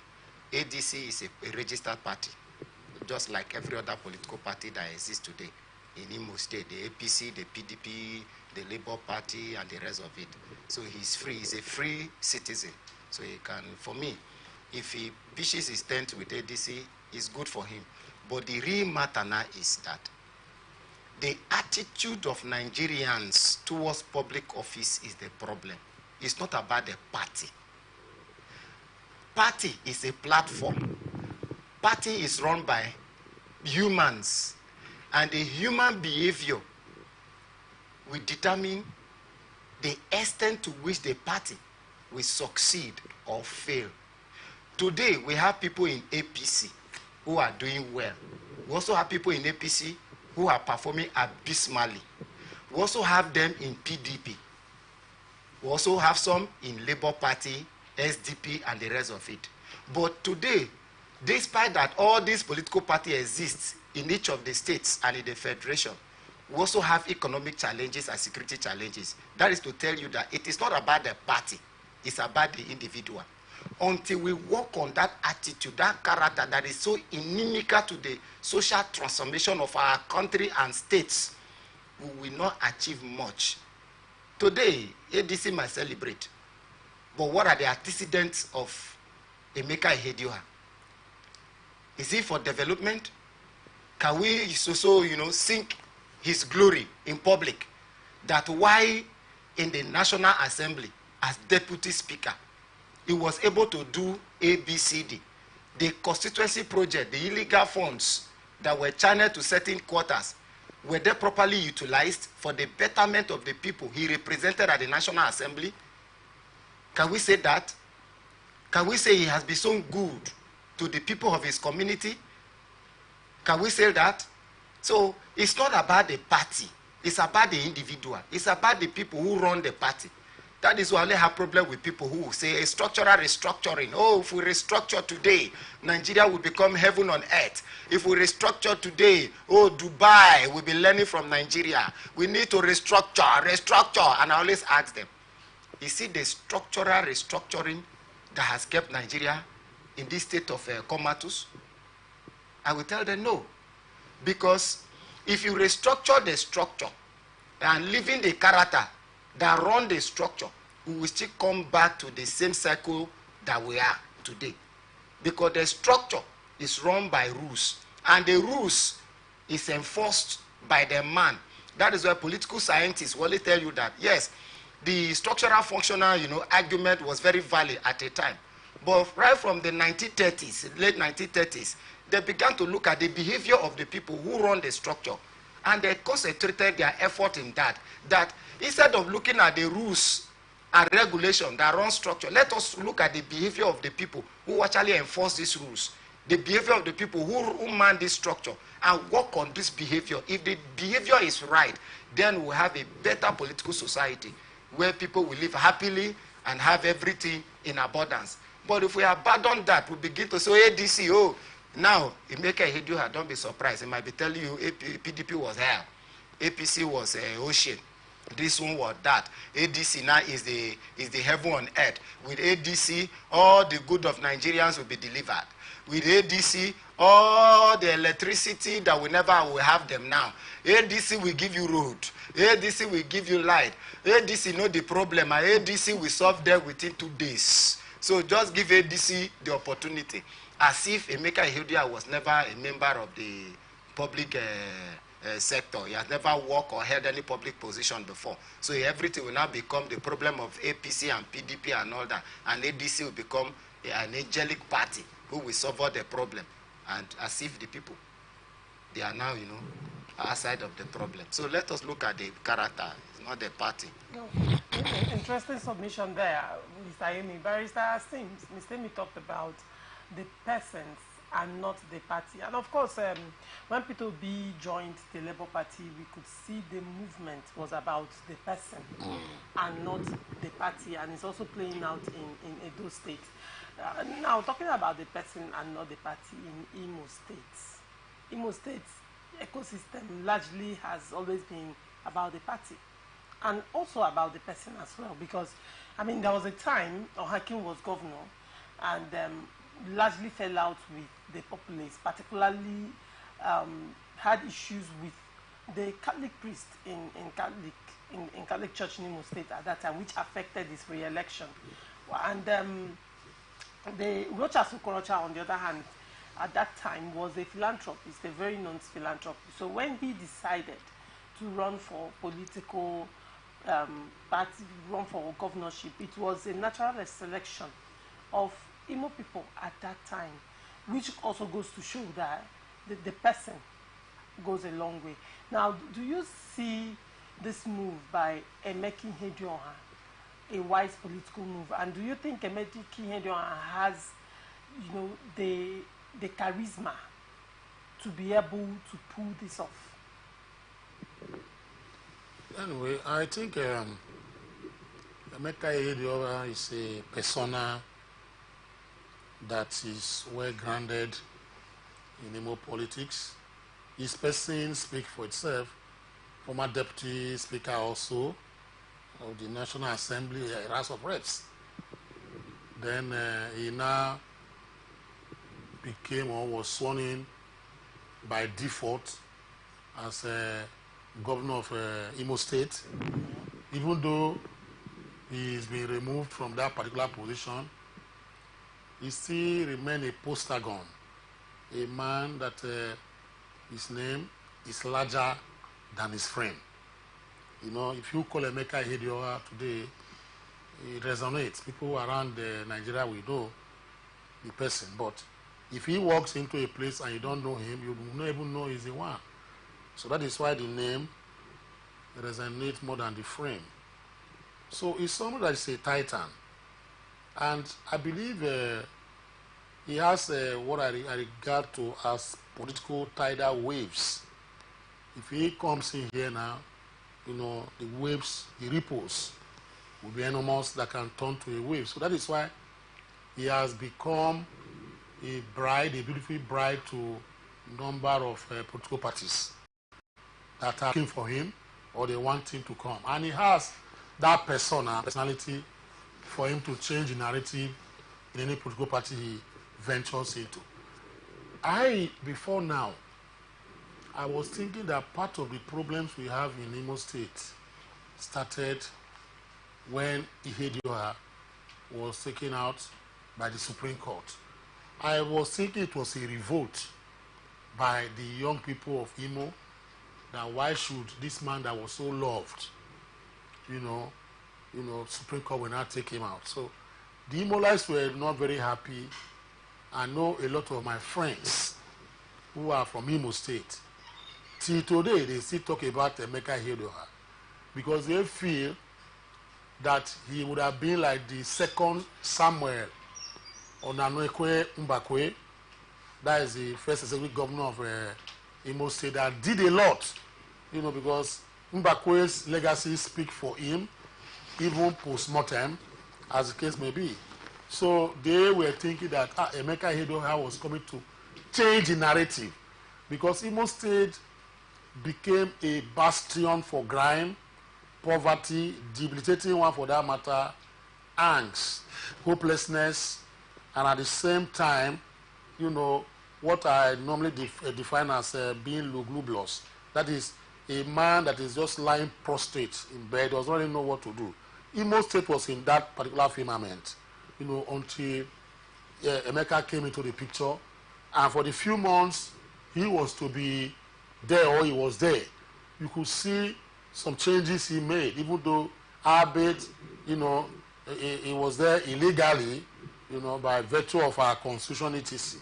So people have a lot of support and respect for him. If he moves to ADC, it's going to be a big addition to that political party. He's going to make it pronounced. He's going to be like the Alex Otis of this world, who made Labour Party a well-known, a pronounced party in Abia State, to the extent that they even won, you know, the governorship seat in Abia State. So Ihedioha he has that kind of pedigree, and that is why I believe that if he goes to ADC, he is going to do very well. The other one is this, talking about his personality. For those who work with Emeka Ihedioha, I know two people who worked with him in Abuja. They told me that he's selfless. And I also know of one chief who is from his community. He said before Ihedioha became whatever he became, a reps member, that he was a philanthropist. He was a man that the village could rally around, community could rally around him, neighborhood etc. could rally around. He was somebody who was always there for the people. So if given a bigger opportunity like that of the governorship seat, that he's still going to propagate those ideas, you know, that he shared and commune with people. So based on that, those people said good things about him. A large number of population in Imo State believe that Ihedioha is the man. That if you give him and he becomes governor, as the case may be the next dispensation, that Imo State will transit, you know, from this state to the other state that they want, near Eldorado, as the case may be. Finally on this, is that, you see, when people criticize people for moving from one political party to the other, you see, it's I found out that, yes, it's a paragon in Nigeria now that people do what they call, you know, decamping, defection. it means that they do not have ideological stance. And politics and party politics is based on level of ideology. That is why you see in the UK, for instance, if your family is known to be a social democrat or a Labour, they've been in Labour Party all the while. Your father will preach it to you, your mother will preach it to you. So when you grow up, you automatically become a Labour Party, a person. If you are a conservative, based on ideology, you follow it and you grow with that ideology. That is how it is. But in Nigeria here, we don't have such ideology. What happens is this: we look at the political space for us to aspire to wherever I want to be, an opportunistic one that will take us to wherever I want to be. That is why you see this crossing and the camping, as case may be. That is why on that area, well, here you are in the Nigerian pattern, has the right to move. Section 38, Section 40, he can move from ADC to PDP, PDP to ADC, and he can even leave ADC in the next 4 years or 5 years and go back to APC or maybe PDP, as case may be. So these are things, that I feel that are just Nigerian, kind of nature, kind of things. But for saying that whether Ihedioha on his persona can deliver, I believe he can, and he will deliver when he gets there. Okay. The former Minister of Aviation, Ambassador Fidelia Njeze, has defected to the All Progressive Congress from the People's Democratic Party. Also on the defection list is Senator Chukwuka Otazi, who represented Enugu North Senatorial Zone. The PDP chieftains were formally received at the party secretariat in Enugu on Saturday. Other members of the PDP who defected to the APC are David Sin Namani, Princess Juliet Oloto, Chika Idoko, Jonathan Eze, Mr. Umunna Ubu, and Eziobodo Amechi Idodo of the Young Progressives Party. They were received by the Minister of Innovation, Science and Technology and leader of APC in Enugu State, Chief Uche Naji, APC National Deputy Chairman South, Chief Emma Enuku, the APC National Vice Chairman Southeast, Dr. Ijoma Arodiobu, and the Deputy Chairman of the party in the state, Barrister Ugochukwu Abala. Speaking on his defection, Senator Otasi, who represented Enugu North Senatorial District at the National Assembly between 2015 and 2023, said he was joining APC because the only way to realize the presidency of Igbo extraction was to join APC. Okay, interesting reason to join APC. Barrister Asims, do you see an Igbo president emerge from APC? That is a question like asking me to bring the skull of Moses when he was 7 years old. So I'm not a seer. But I will attempt to answer your question, which is whether there is a possibility of an Igbo president in 2027. For me, I believe that Nigeria is a state made up of different ethnic nationalities, and Nigeria is described not just as a secular state, but as an egalitarian, commune. And Nigeria also belongs to the Committee of Civility. So I found out that the practice and tenets of togetherness, spreading it as the case may be, is something that we should encourage. But as it comes to politics, it has become imperative, because it's not because when we are looking for leaders, leaders are not chosen because of their ethnic background or tribal background or religious background. Leaders are chosen by the powers they have within them to change society. But the Nigerian nation and the question of leadership has now become a very big question that has now been twisted to the extent that we now feel that anybody that occupies any particular position, the other areas or ethnic zones want to see for them to be balanced, then they must taste it, as the case may be. That is, you find out that in our constitution, the narrative was embellished in section 14, sub 3, that says if I am a governor and I want to appoint my commissioners, I must look at state spread. That is, everybody from different angles should come up. They are not talking about the credibility of people. They are looking at the ethnicity or the tribal area of that particular person. That makes it very confusing for us to make choices of this nature. But if I want to follow the narrative on whether the possibility of an Igbo presidency, I would have said that even though it is something out of our constitution, as the case may be on zoning, etc., but there is what we call the doctrine of necessity that has brought it to the fore. That the southern part of Nigeria, you have the south has tasted, the southwest are doing it the second time again, and you have the southeast, which form the three tripod major ethnic groups we have in Nigeria. So it would have behoved on maybe the system as it is to let's have, a president of Igbo extraction. I was thinking this last dispensation was a glorious opportunity, but it was torpedoed by the political hawks and those who do not want things to happen, that will benefit the whole country, as the case may be. Now look at what happened in that particular case. Now, the preponderance of a southeastern president or president of southeast extraction would have come out. But you see, politics, like technology, is not what you sit down, somebody will come and give to you in your house or give you the master plan in your house or on your laps. You fight for it. If you cannot get it, you steal it. That is the way it is. That is why you see America and Russia, they have spies that go around their countries. At times you heard, look at the man they arrested in Britain. He was a Russian spy. What was he coming to do? He had to go into the UK, nuclear, whatever, because he found out that the technology they are adopting right now is going to be higher than the one they have on ground.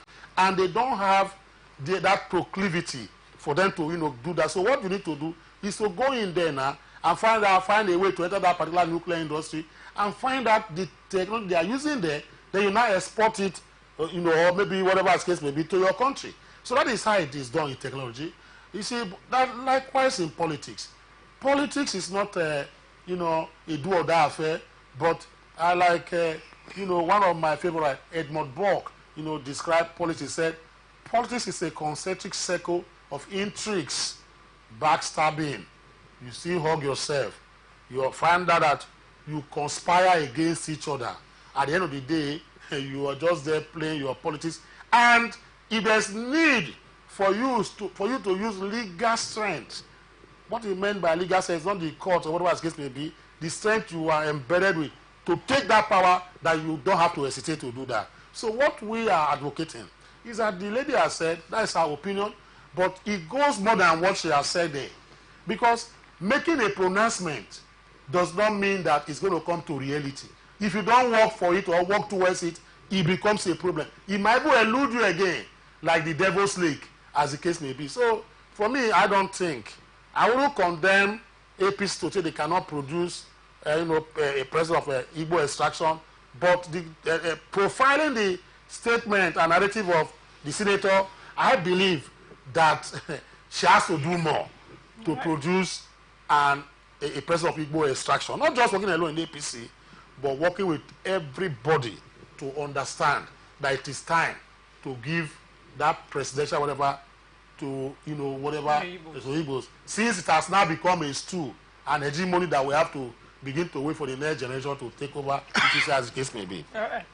Now, Mr. Mi, the Senator Otas is saying that his reason for joining APC is in order to vote for an Igbo president come next elections. Now, the question is, there are two questions. Remember when NLC went on a protest, and the president, Bola Ahmed Tinubu, came out to tell Joe Ajaero and the NLC that if they have issues, they should wait for the next election. Right. They should wait for him in 2027. That's on one hand. Now, President Bola Ahmed Tinubu is the presidential candidate in this past election, and also there might be a very high possibility of President Bola Ahmed Tinubu still running in 2027. And this is a senator saying, I am decamping to PDP because I want to vote for. And how is that possible? That's one. Number two, does he need to be in APC to vote for an Igbo president in 2027? Can't he vote from whatever party he is if he's so moved and he's so concerned about the emergence of an Igbo man in the presidential elections in 2027? Do you think that his reasons are valid? Yes, he's a Nigerian, He has that right to thought, which I can't stop him. But the truth be told, in America today, which is the United States, if we talk about elections in the U.S., what comes to our mind is Republican and Democrat as political parties. But there are other political parties in the United States. The United States is not a two-party system. But today we only hear about the Republican and the Democrats. Why is this so? It is so because so many of Americans' electorates believe that when you cast your ballot for either a Republican or a Democrat, your votes will elect the leader, which is the president. But casting your vote to other parties, like you just went there to perform the usual religious practice and you go home, your vote will never elect a president. So that is why you see all of them queuing behind Republican and Democrat. And these are the parties that have been producing the presidents of the United States for quite a time now. The same thing is applicable to Nigeria to an extent. Today, we have the major political parties, not because other parties are not existing. The APC and the PDP had their footing on ground so strong to the point that defeating these people is almost becoming an Herculean task when it comes to presidential election. Which party today can measure the APC and the PDP? In Zamfara, in Sokoto, and in some other states. And even in Rivers State today, you hear Rivers is PDP home, PDP is Rivers, Rivers is PDP, and the rest of it. So it's same thing with the East. APC winning an election in the East, it requires extra efforts, extra work, because there is this large hatred for the APC in the East. So you see many of them will tell you PDP, they are somehow comfortable with it. But when you measure APC, in some place, if you are not lucky, you'll be lynched. You'll be so beaten to the point that... Isn't that extreme? It's very extreme. I tell you, it's very extreme. Your explanation, the picture you're painting now of the hatred towards APC in the Southeast, isn't that extreme? I'm a realist. Why would you be lynched? I don't pretend over issues. I don't pretend over issues. If you watch even the presidential campaign, you see the turnout in the East. I know how nobody has been lynched. It's not on record that anybody has been lynched. At the time, I was asked to park. When we were coming from Abuja, we wanted to pass through one of the states in the East. We were asked to park. If we live our lives, we should remove any signal, any token that have to do with APC. If not, it will be easy for us. And we have to obey. Even the indigenous of Igbo did the same thing. They have to remove cap, remove everything that we are doing in order not to be beaten. So that is how it is. Okay. You see, Hope Uzodinma is struggling today. If you see Ebonyi State, there was much love for David Umahi now, while he was in PDP. But immediately he defected to APC. The hatred became so enormous that himself, he was not complaining. And even I say, am I still David Umahi? So that is how it is. You see, the Igbos over the years have been playing what I call politics of exclusion, self-exclusion, and politics of emotion. Nigeria is a plural political union. In a plural political union, what you do in view of a presidential election in this manner that require a certain percentage of votes to be elected the president, you do what we call bridge building. You align with people because you know your region alone, no matter the number of votes, cannot produce a president. So you need the support and help of others. And it must be done by the framework of our constitution under a political platform, because there is no independent candidate. So for you to achieve this dream, you must recognize the vehicle that can give you that opportunity. And some people have not realized The other time, in 2015, we hated the APC so much. In 2019, they did the same thing. Even in 2023, APC struggled to get, I think, about 4% vote in one of the states. So if we continue in that political mentality, we might not really get what we want as Igbo presidency. So we need to align with other people, recognizing the fact that APC already have a footing, a very strong footing in the Nigeria politics. There is no unit, no ward, no local government where you will not find APC members and APC as a strong political party. So you have that platform already. So all you need to do is to align with it. Immediately you are given the opportunity to run or to, to be the party flag bearer, whether as a no-name or a no-name. With the name of APC, you will suddenly become very known because there are structure to do that for you already. Right. So you not stress more. That is it. But I see this beyond that level. What they are actually doing now is not just about presidential election. It's about the governorship election of the state. Because by the gentleman practice we practice in Nigeria, Bola Ahmed Tinubu is just in his first tenure. And the constitutions allow anybody to run for 2 terms, which is 8 years, 4 + 4, 8 years. And by the politics of Bola Ahmed Tinubu, I, Emi Firaga, can tell you today that the man is repositioning himself for 2027 already. That means he's still going to run under the platform of the APC. And by the practice of the Nigeria political party that I know, you need a person of strong power and all that to win an election. President Bola Ahmed Tinubu will run as an incumbent president then. And you get to withdraw the ticket from him and give to another person to flag the flag of APC. Even the APC will not agree. Even the person talking now will not agree to that because he knows that they will lose the election if they deny Bola Ahmed Tinubu the party ticket. Besides, how are you going to deny him when the party itself is loyal to him as the leader of the party? So it'll be very difficult to deny him. In although today you see APC finding a way around, to support the current governor, who is there to complete the tenure of his master, Kerry Dolihan himself. Because taking the ticket from him, it will become the scenario of Edo State, Obaseki and Ise Yama and the rest of it. So I think they will be very careful. Right now, the party, Bola Ahmed Tinubu, is from the southern Nigeria. And as the southern Nigeria, southeast is the southern Nigeria, which is the Igbo, the southern Nigeria. So a southern Nigeria cannot succeed a southern Nigeria after 2027. Because the power will be expected to shift to the north based on the gentleman practice, turn by turn, in Milonko, that we always practice here. So a southeasterner may be around maybe 2030 and the rest of it. Then we can say, yes, they are doing it very early. So probably that is what they are looking at. Let's work early and see how we can get other regions, other geopolitical zones to believe in us and to support us, and waiting 2030 and the rest of it, not 2027. Because they're thinking of 2027, I think it's hallucination. I think it's a dream that they cannot achieve for now. And it's very important for the Igbo to do so because the picture they have painted in the Nigeria politics today is a very bad one. It seems as if they are somehow against certain, geopolitical zones.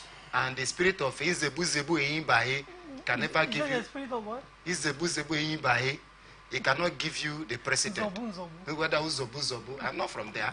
Uzobu Eyimbahe. He cannot give you the president. So you need every hand on deck. And APC is a very good platform, just like the PDP has footing already for them to achieve that dream. All right. Barrister Sims, you say you slightly disagree. Yes, I slightly disagree with him on the Igbo's stance and their composition and composure. The Igbos are not the Zebu, whatever the case may be. Although some few ones, very few Igbos are in that particular category. But I know that Igbos are very crucial to the existence of this nation called Nigeria, and they are not going on a bandwagon effect to say things that are not, or maybe as they don't want the unity of Nigeria. A lot of them want unity of Nigeria because, one, they have invested so enormously and widely, monstrously. All the cities you've been to all over Nigeria, you're going to see most of the commercial entities and whatever, spaces, property spaces, they are made up of the Igbos. They are owned by the Igbos. Now, coming to the political side of it, the side I said I'm going to have a little divergence, is this. The presidency of an Igbo extraction is still possible in 2027. APC has their zoning system, which we do what now? Tinubu might go for second tenure. If he goes for second tenure, then within the APC political party, the turn will now fall to the north. You understand? PDP, like last year, had a northern candidate. The Labour Party also who had an Igbo candidate or a person like P2OB. So it was by whiskers that Obi missed the presidency by virtue of what happened during the federal election. If you go through the statistics that were calculated, if it were to be in some countries of the world, it would have been near a runoff election. Because how many votes did Tinubu use in defeating the Labour Party candidate P2? Because he had the momentum and people were really for him, cutting across all strata, all ethnic, religious backgrounds. People just wanted Obi to be there, not because the narrative that is from the southeastern part of Nigeria, but they felt that he is somebody that can change things around in Nigeria. Fortunately or unfortunately, he is from the southeast, as the case may be. So a thing like that can still happen. And with P2B, in any political party, I am saying that it's still going to be very difficult for the incumbent or APC to just take power like that. I believe there's an opportunity, a glaring opportunity for them to produce the president in 2027 if they rally around and forget the issue and say, let's work as we work for people to be last election. Nigeria is one, let us work together. You see that president of Igbo extraction might come. Very possible. Very possible 2027. They will not wait till 2030 something before they produce a president. I don't think it will take that long. Right. I think, you see, we are not having different opinions, Yes. isn't it? That is to tell you that we are standing for the truth. Yes. We want every Nigerian to understand the politics. Absolutely. You see, Bola Tinubu tenure will expire, the first tenure will expire by 2027, May 28, 2027. And he's also, granted the right to recontest for another 4 years under the platform of the APC. And these people defected to the APC. Right? Now, if you calculate from 2027, his last tenure will elapse, I think, in 2031, right? That should be 2031. Yes, 2031. That is to tell you that the APC would don't want to risk them losing the party by giving the party ticket to a new person outside the incumbent. That is one. Then, by political calculations and following the gentleman agreement, Bola Ahmed Tinubu is from the southern dichotomy of the Federal Republic of Nigeria. If Bola Ahmed Tinubu finishes 8 years, for an instance, the north will expect the power to shift to the north. And that is where every northerner will present that argument that you've just completed 8 years, just like it was done to former President Buhari, that Buhari is from the north, and he has run for 8 years. After the 8 years, in the Ariwa House in Kaduna State, such question arose, where El-Rufai and some other northerners stood up to ask a question. If Amadou Bello and the rest of them were to be alive, were they going to say that after former President Muhammadu Buhari, should another northerner succeed a northerner in a situation where we have a gentleman agreement to keep Nigeria as one? And the ovation then answered by the people said, no, for us to keep Nigeria together, we must continue in that gentleman agreement. Obasanjo, they started with Obasanjo, a southerner who left in 2007, right? And the power went to the north. From the north, the power came to the south. So a southerner, like an Igbo presidency, succeeding Bola Ahmed Tinubu is impossible. Let's be realistic. So that was why I said maybe probably after 2031, we cannot realize the Igbo presidency under the APC platform as a political party. Aside that, I tell you, I have my political networks. I'm sorry to say this. I don't always like talking about myself when I'm on air, but this one calls for it. I have my political ears and platform around the whole Federal Republic of Nigeria. I get whatever information, whatever thing I want to know about certain politics in the country, which is just a tip of finger, I will tell you. In the just recently concluded presidential election, I can tell you that in the north, Obi was not on ground, and Obi didn't get vote. He struggled, except in Plateau and in Nasarawa. The reason he got vote in Plateau was the reason of the former assembly member who representing Lantan North, who was denied the PDP ticket based on the local zoning formula on the Solomon Allah's daughter, who returned. But the PDP guy, that assembly member, was denied that they needed to follow the turn-by-turn sharing of the political position. So the guy asked, if I am denied because we need to follow the sharing formula, that I should not come back, what is Solomon Lah's daughter coming to do again, despite that she has been there? And the guy left the PDP. The people now say leave the PDP. So he was looking for a plan. He went to the PDP. Former governor said, well, the party is filled up. There is no space. He went to SDP. The former minister of sport didn't give him the room. So the available party that was available to him was Labour Party. So he went to Labour Party. Because of that sentiment and based on religious sentiment, on the religious crisis around Plateau State. They said, Muslim ticket, oh, they will finish us, they will do this. And the people were manipulated into believing that Muslim ticket was coming to Islamize Nigeria. And that was the massive support the Labour Party got in Plateau State. In Nasarawa, it was the internal political wrangling between the APC that gave the victory to the Labour Party, because PDP already have their own problem before. Now, aside all of this, no other northern states where Peter Obi actually saw the light of day except in Adamawa, based on some other persons there who stood for the Labour Party there. Now, in the southeast, I can tell you, it was only PDP that managed to get, I think, up to 10% vote.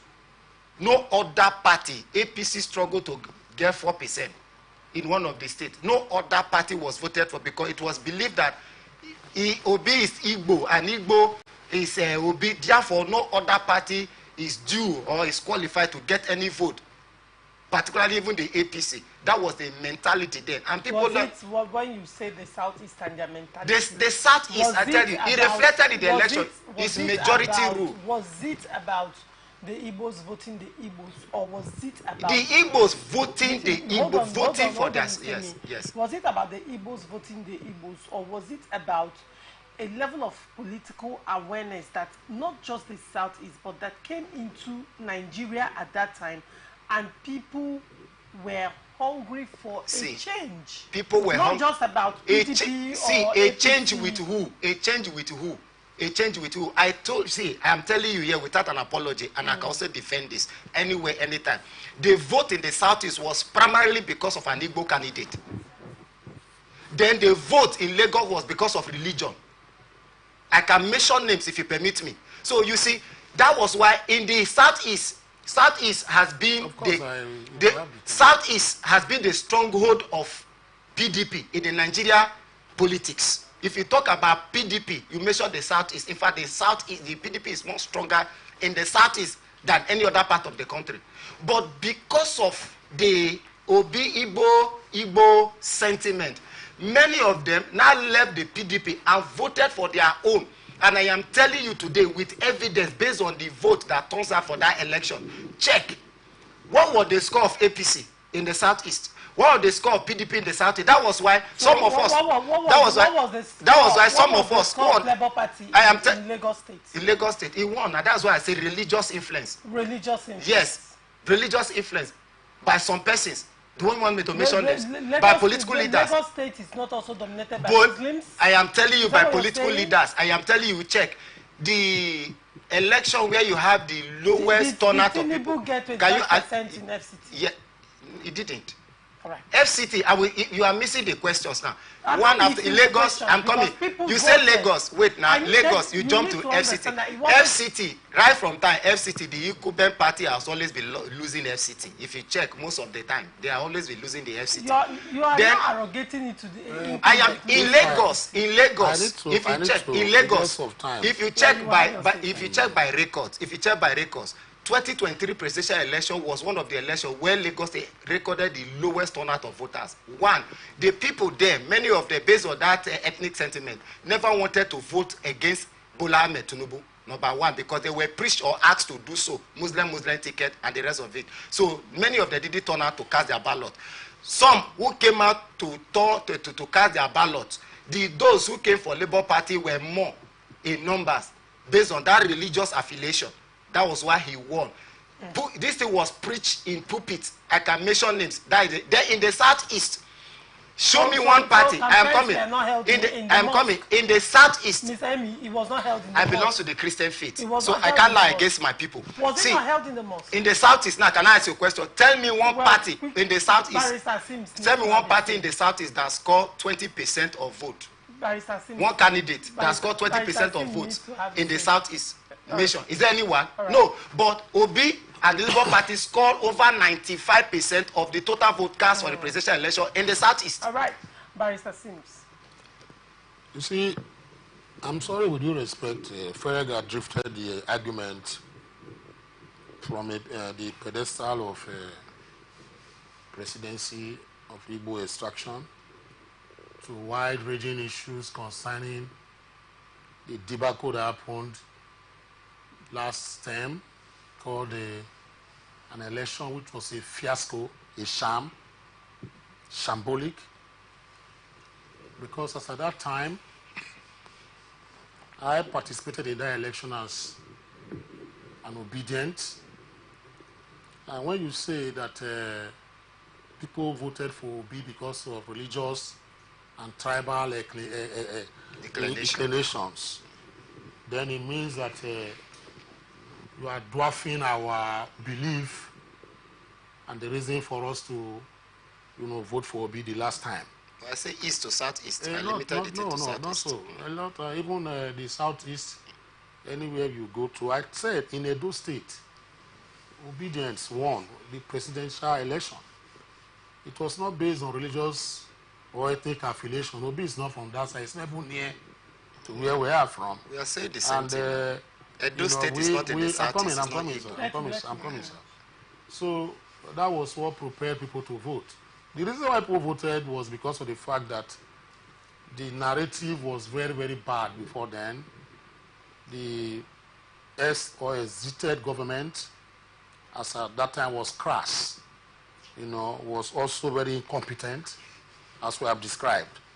Then, if you look at 2027, I am of the opinion, and I still stand by it, that until and unless, the Tinubu administration, get off this particular pedestrian, system they have placed on us, hardship, foisted on us, where the Naira is becoming very acrobatic and wayward, and the national economy is drifting towards extermination and running to comatose.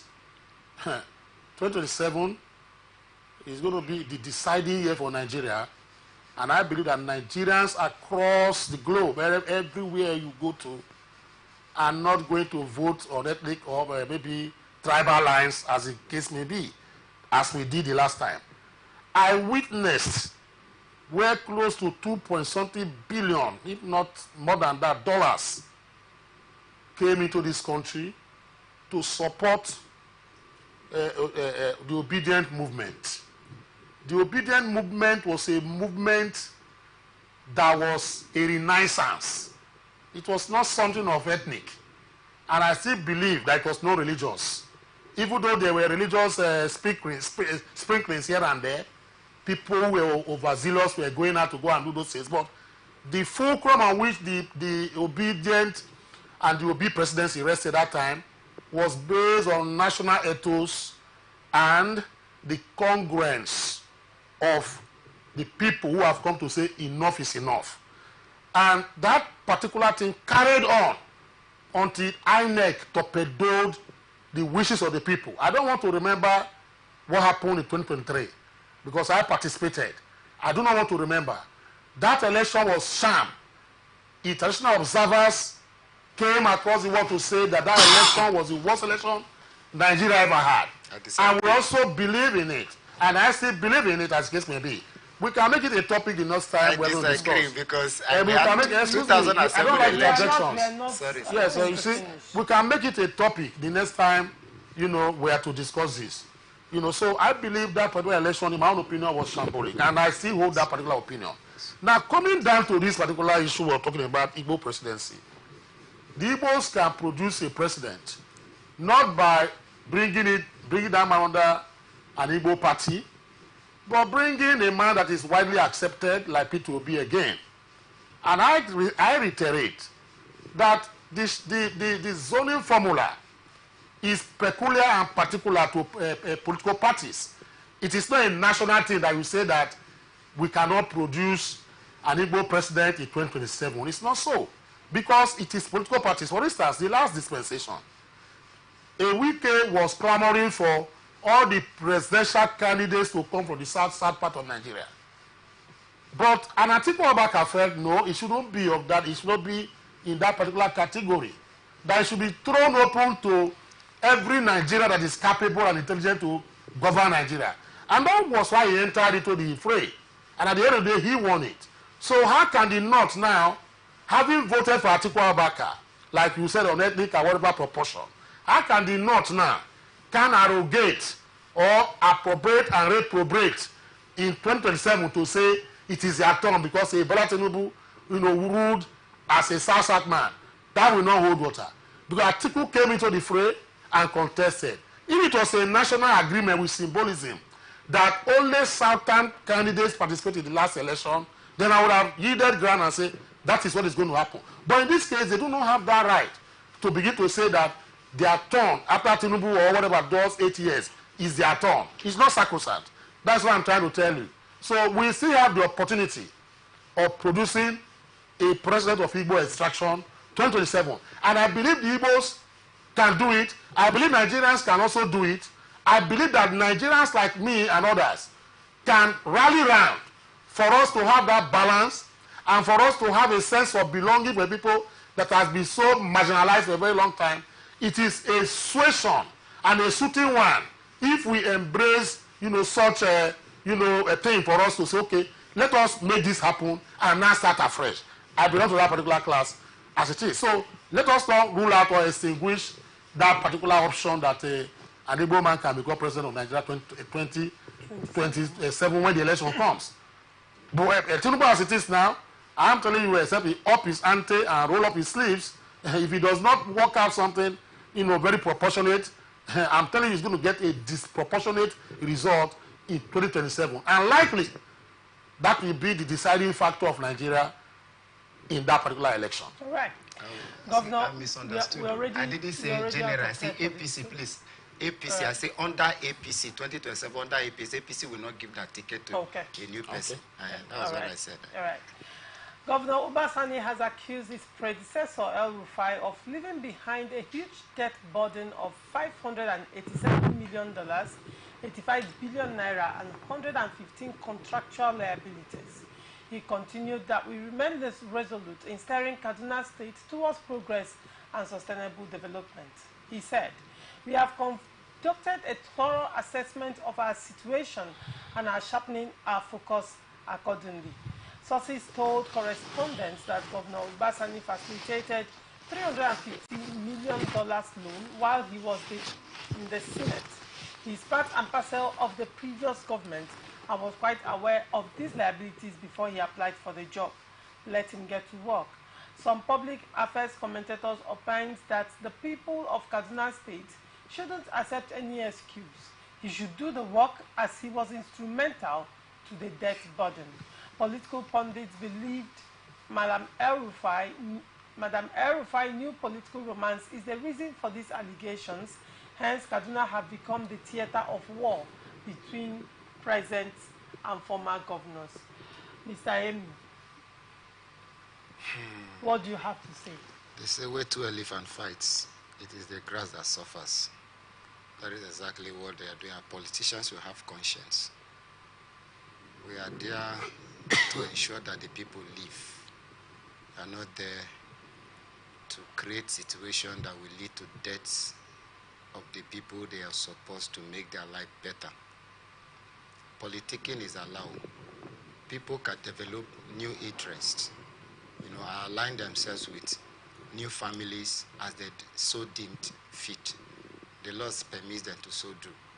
But in a situation where some people will say that because you were in this party, therefore you have no right to other party again, I think it's wayward, it's out of, the usual expected behavior. And as for area of the debt, it's a normal thing in Nigeria state now, where people, the incumbent, will incur so much debt and bequeath it to his successor. The successor will then enter out to the debt weight and leave it to his successor, and the thing will continue in that manner. But, borrowing money, it's not really a bad thing. What is bad in it is, what did you expend the money on? Is it for flamboyant lifestyle? You borrow money, you incur debts, and at the end of the day, it went into pockets of private individuals. Is that the case? That is when debt becomes something that is bad. But where debt is incurred and it is invested in capital projects that will actually, create more wealth for the state and for the and improve the living condition of the people, I think it's a good thing. United States of America is one of the biggest debtors all over the world today. But their system is working because whatever debt that is incurred, it is expended in the betterment of America. But in Nigeria, people can even borrow money in the name of government and marry new wives. People borrow money in the name of government and send people to Hajj or to Jerusalem, for religious programs. All these are the reason why debt, become something that is very bad. Borrow money, build roads, better the lives of people, build factory, invest in agriculture, and you see the money, paying back this debt will no longer become a problem. But otherwise is the case. So in Kaduna State, whatever situation it is right now, if it is perceived that the money were borrowed outside the recommended rules, then whosoever borrowed the money should be called to account for the money and how the money was expended. Okay. But if the money were borrowed in line with the laws and there is nothing fishy, I don't think there is need to raise dust. What the incumbent need to do is to find a means to pay the debt or increase it the way they usually do. All right. Now, Barrister Sims, some political commentators, critics are of the opinion that Governor Sani is also instrumental to the loan, and they are saying when he was vying for the position of the governor, he knew the liabilities that he was going to inherit. So leadership trumps excuse, he should get to work. Governor Sani is also saying he may not be able to pay salaries, moving forward. What do you have to say to this? You see, we always look at this fact. People forget that, as they say, that government and governance should be a continuum, or is a continuum. If you are coming into a state, you are going to inherit the assets and liabilities of your predecessor. And in Nigeria here, most predecessors bring their successors. Uba Sani is a protege of El-Rufai, as the case may be. So can he say, or will he say that he was not aware, or he didn't have any discussion with the governor as at that time when he was a candidate, to say that the state, was owing enormous debts, it is as the case may be, or he didn't hear from the grapevine as the case may be? Why is he complaining about the liabilities? What about the assets that Governor El-Rufai created for the state? What about the appurtenances that the the governor, ex-governor created for the state. For instance, the government house in Kaduna was massively renovated, you know, and every other item there was changed, according to them at that time, to befit the office of a governor. He accepted those ones, and he's enjoying those perks of office. He's enjoying the bulletproof vehicles he bought. He has not complained about that as wastages, as the case may be, but he's now coming to tell us about the liabilities of debts that is being owed. Of course, it has become a narrative in Nigeria. Governments always blame governments before them. It's not a new thing. So, but what I want to say is that I feel so sad that a state like Kaduna, we have about $85 million or whatever debt as 85 billion, you know, as debt and contractual $587 million. $587 million. That is not you know, a little amount of money. It's humongous for a state to begin to pay. How will you get the money to pay? So you mortgage the future of you know, the people from Kaduna State for a period of 10 to 20, I mean 2 to 3 decades, as the case may be.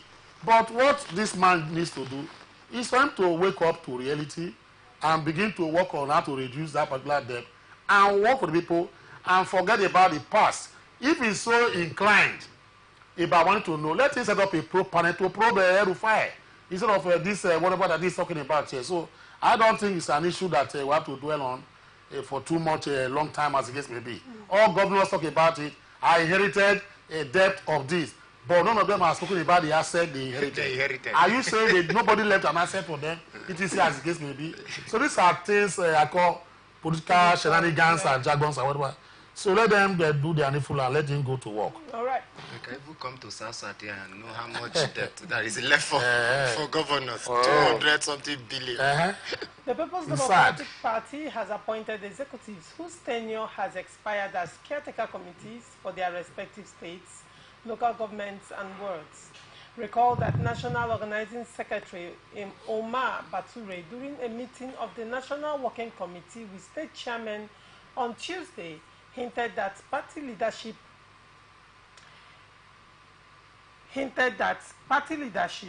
will review the tenure of 26 state chairmen whose tenures have expired. In a statement issued by its National Publicity Secretary, Debo Ologunagba, on Friday, the PTB stated that the caretaker committees formed in 21 states will oversee the party's affairs at their respective levels for a period of 3 months. According to the statement, the caretaker committee in Rivers State will take effect from March 21, 2024 at the local government level.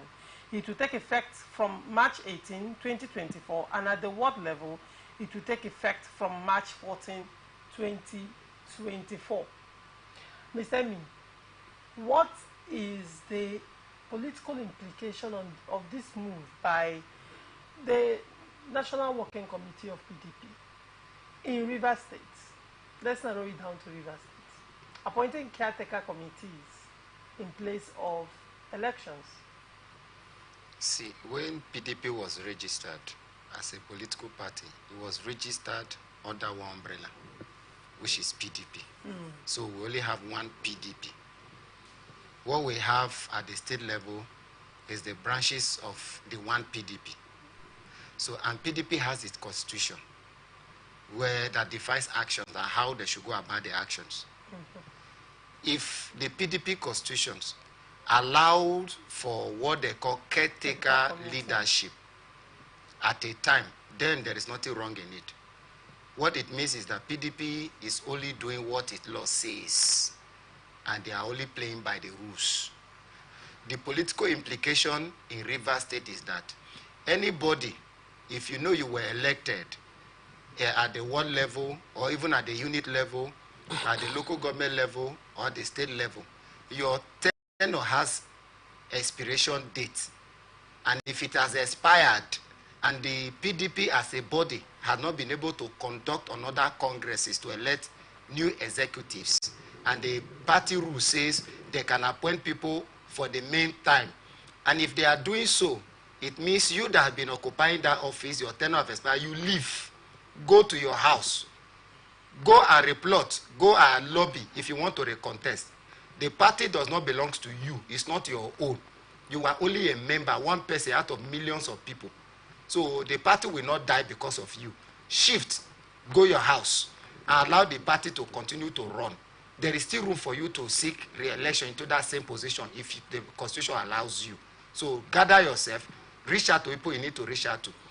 It also spells out that it's a means, to reconstitute and restructure the party leadership at the local level down to the state level.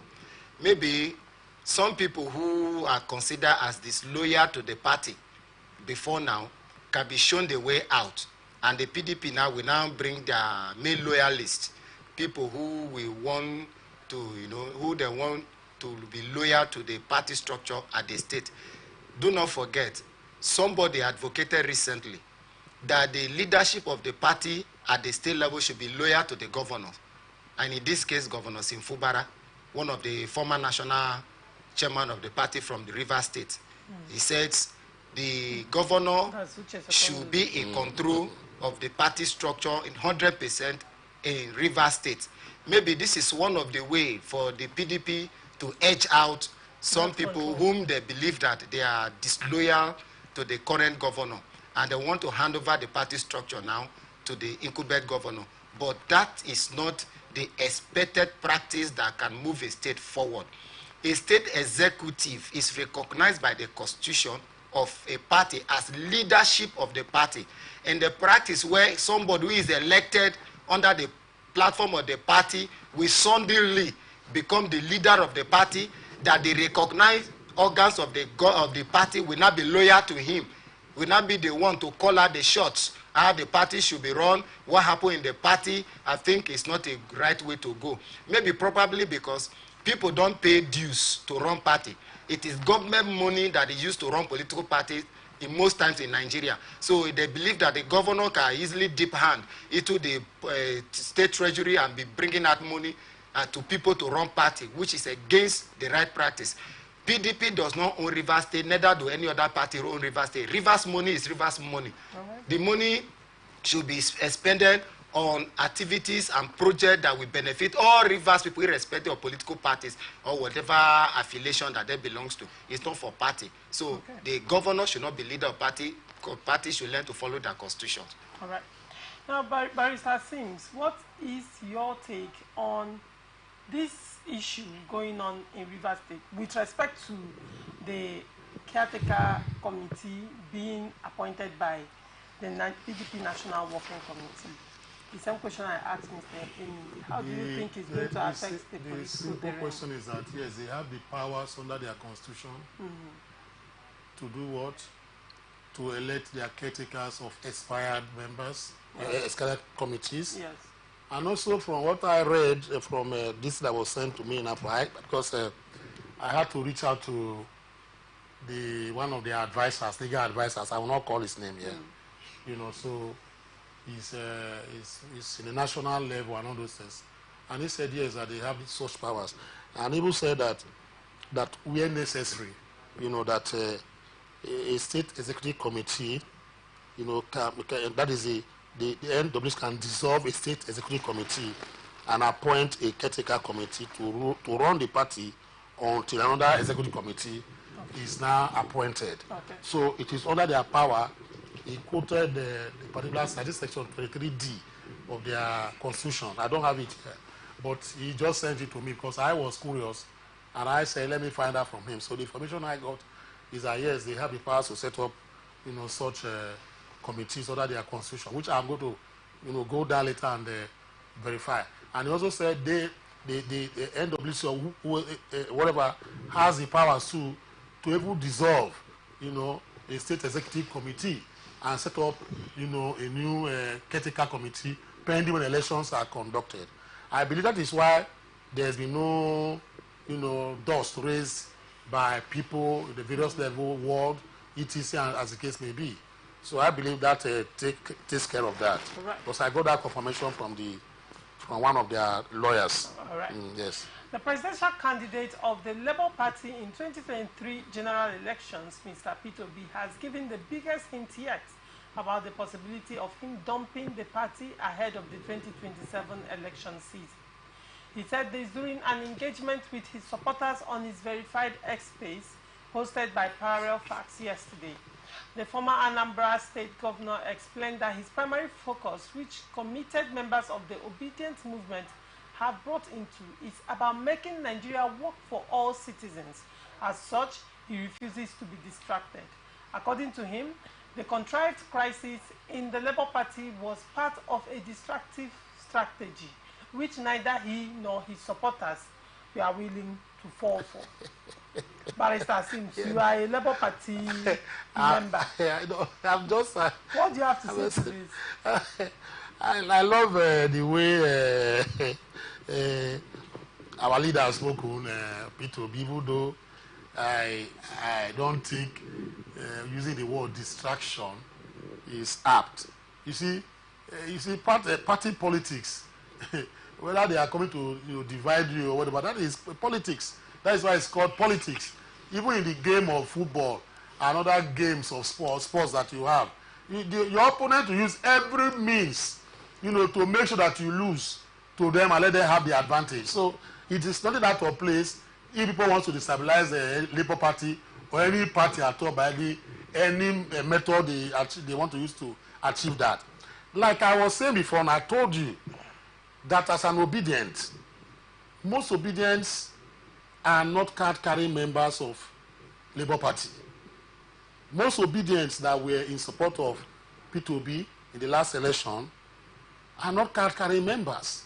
And we only followed and believed in that man called P2B, that he is the narrative and the movement that can make things change in Nigeria for good and better.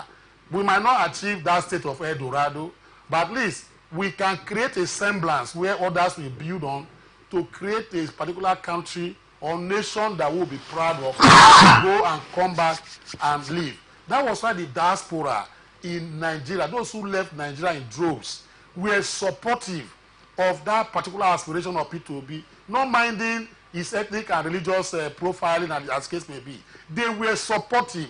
They kept, doling our money, bringing money through the diaspora, funding, whatever as case may be. The big tent for which P2B formed, that was where the war, I would call it the war house, or the nucleus of the machine that prepared the obedient, was a motley of people of diverse backgrounds. To the extent, for the first time in the Nigeria election, I saw where foreigners, Africans who are interested in Nigeria, came to say, please, we are supporting this particular move. Let us see if we can make Nigeria work, for Africa to work. So Obi is a big project. And I'm very happy that he has come up. That particular whatever he created, they call it parallel facts.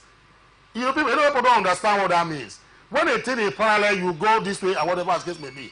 Why government is churning out their puerile and very shambolic policies on economy, the parallel facts, machine will come out with facts, that are realistic, that are not political. Facts that you can go to and get. Our nations have moved forward. I have been told several times by mentors that for me to become great, I have to move with men who are great. If I don't move with men who are great, who have experience in business, I cannot do business and I will not be great. I will remain where I am. I'll just remain stunted, as case may be. That is how Obi is comparing facts in other nations that are dwelling well for us to see if we can implement in Nigeria here. And I believe that we can do such things. I don't know why, for instance, Naira is going up and down. Now we are jubilating because Naira is 1,000 something, as case may be. Is that what should be? Investors are running away from Nigeria, closing their shops and closing their industries, and are we happy about it?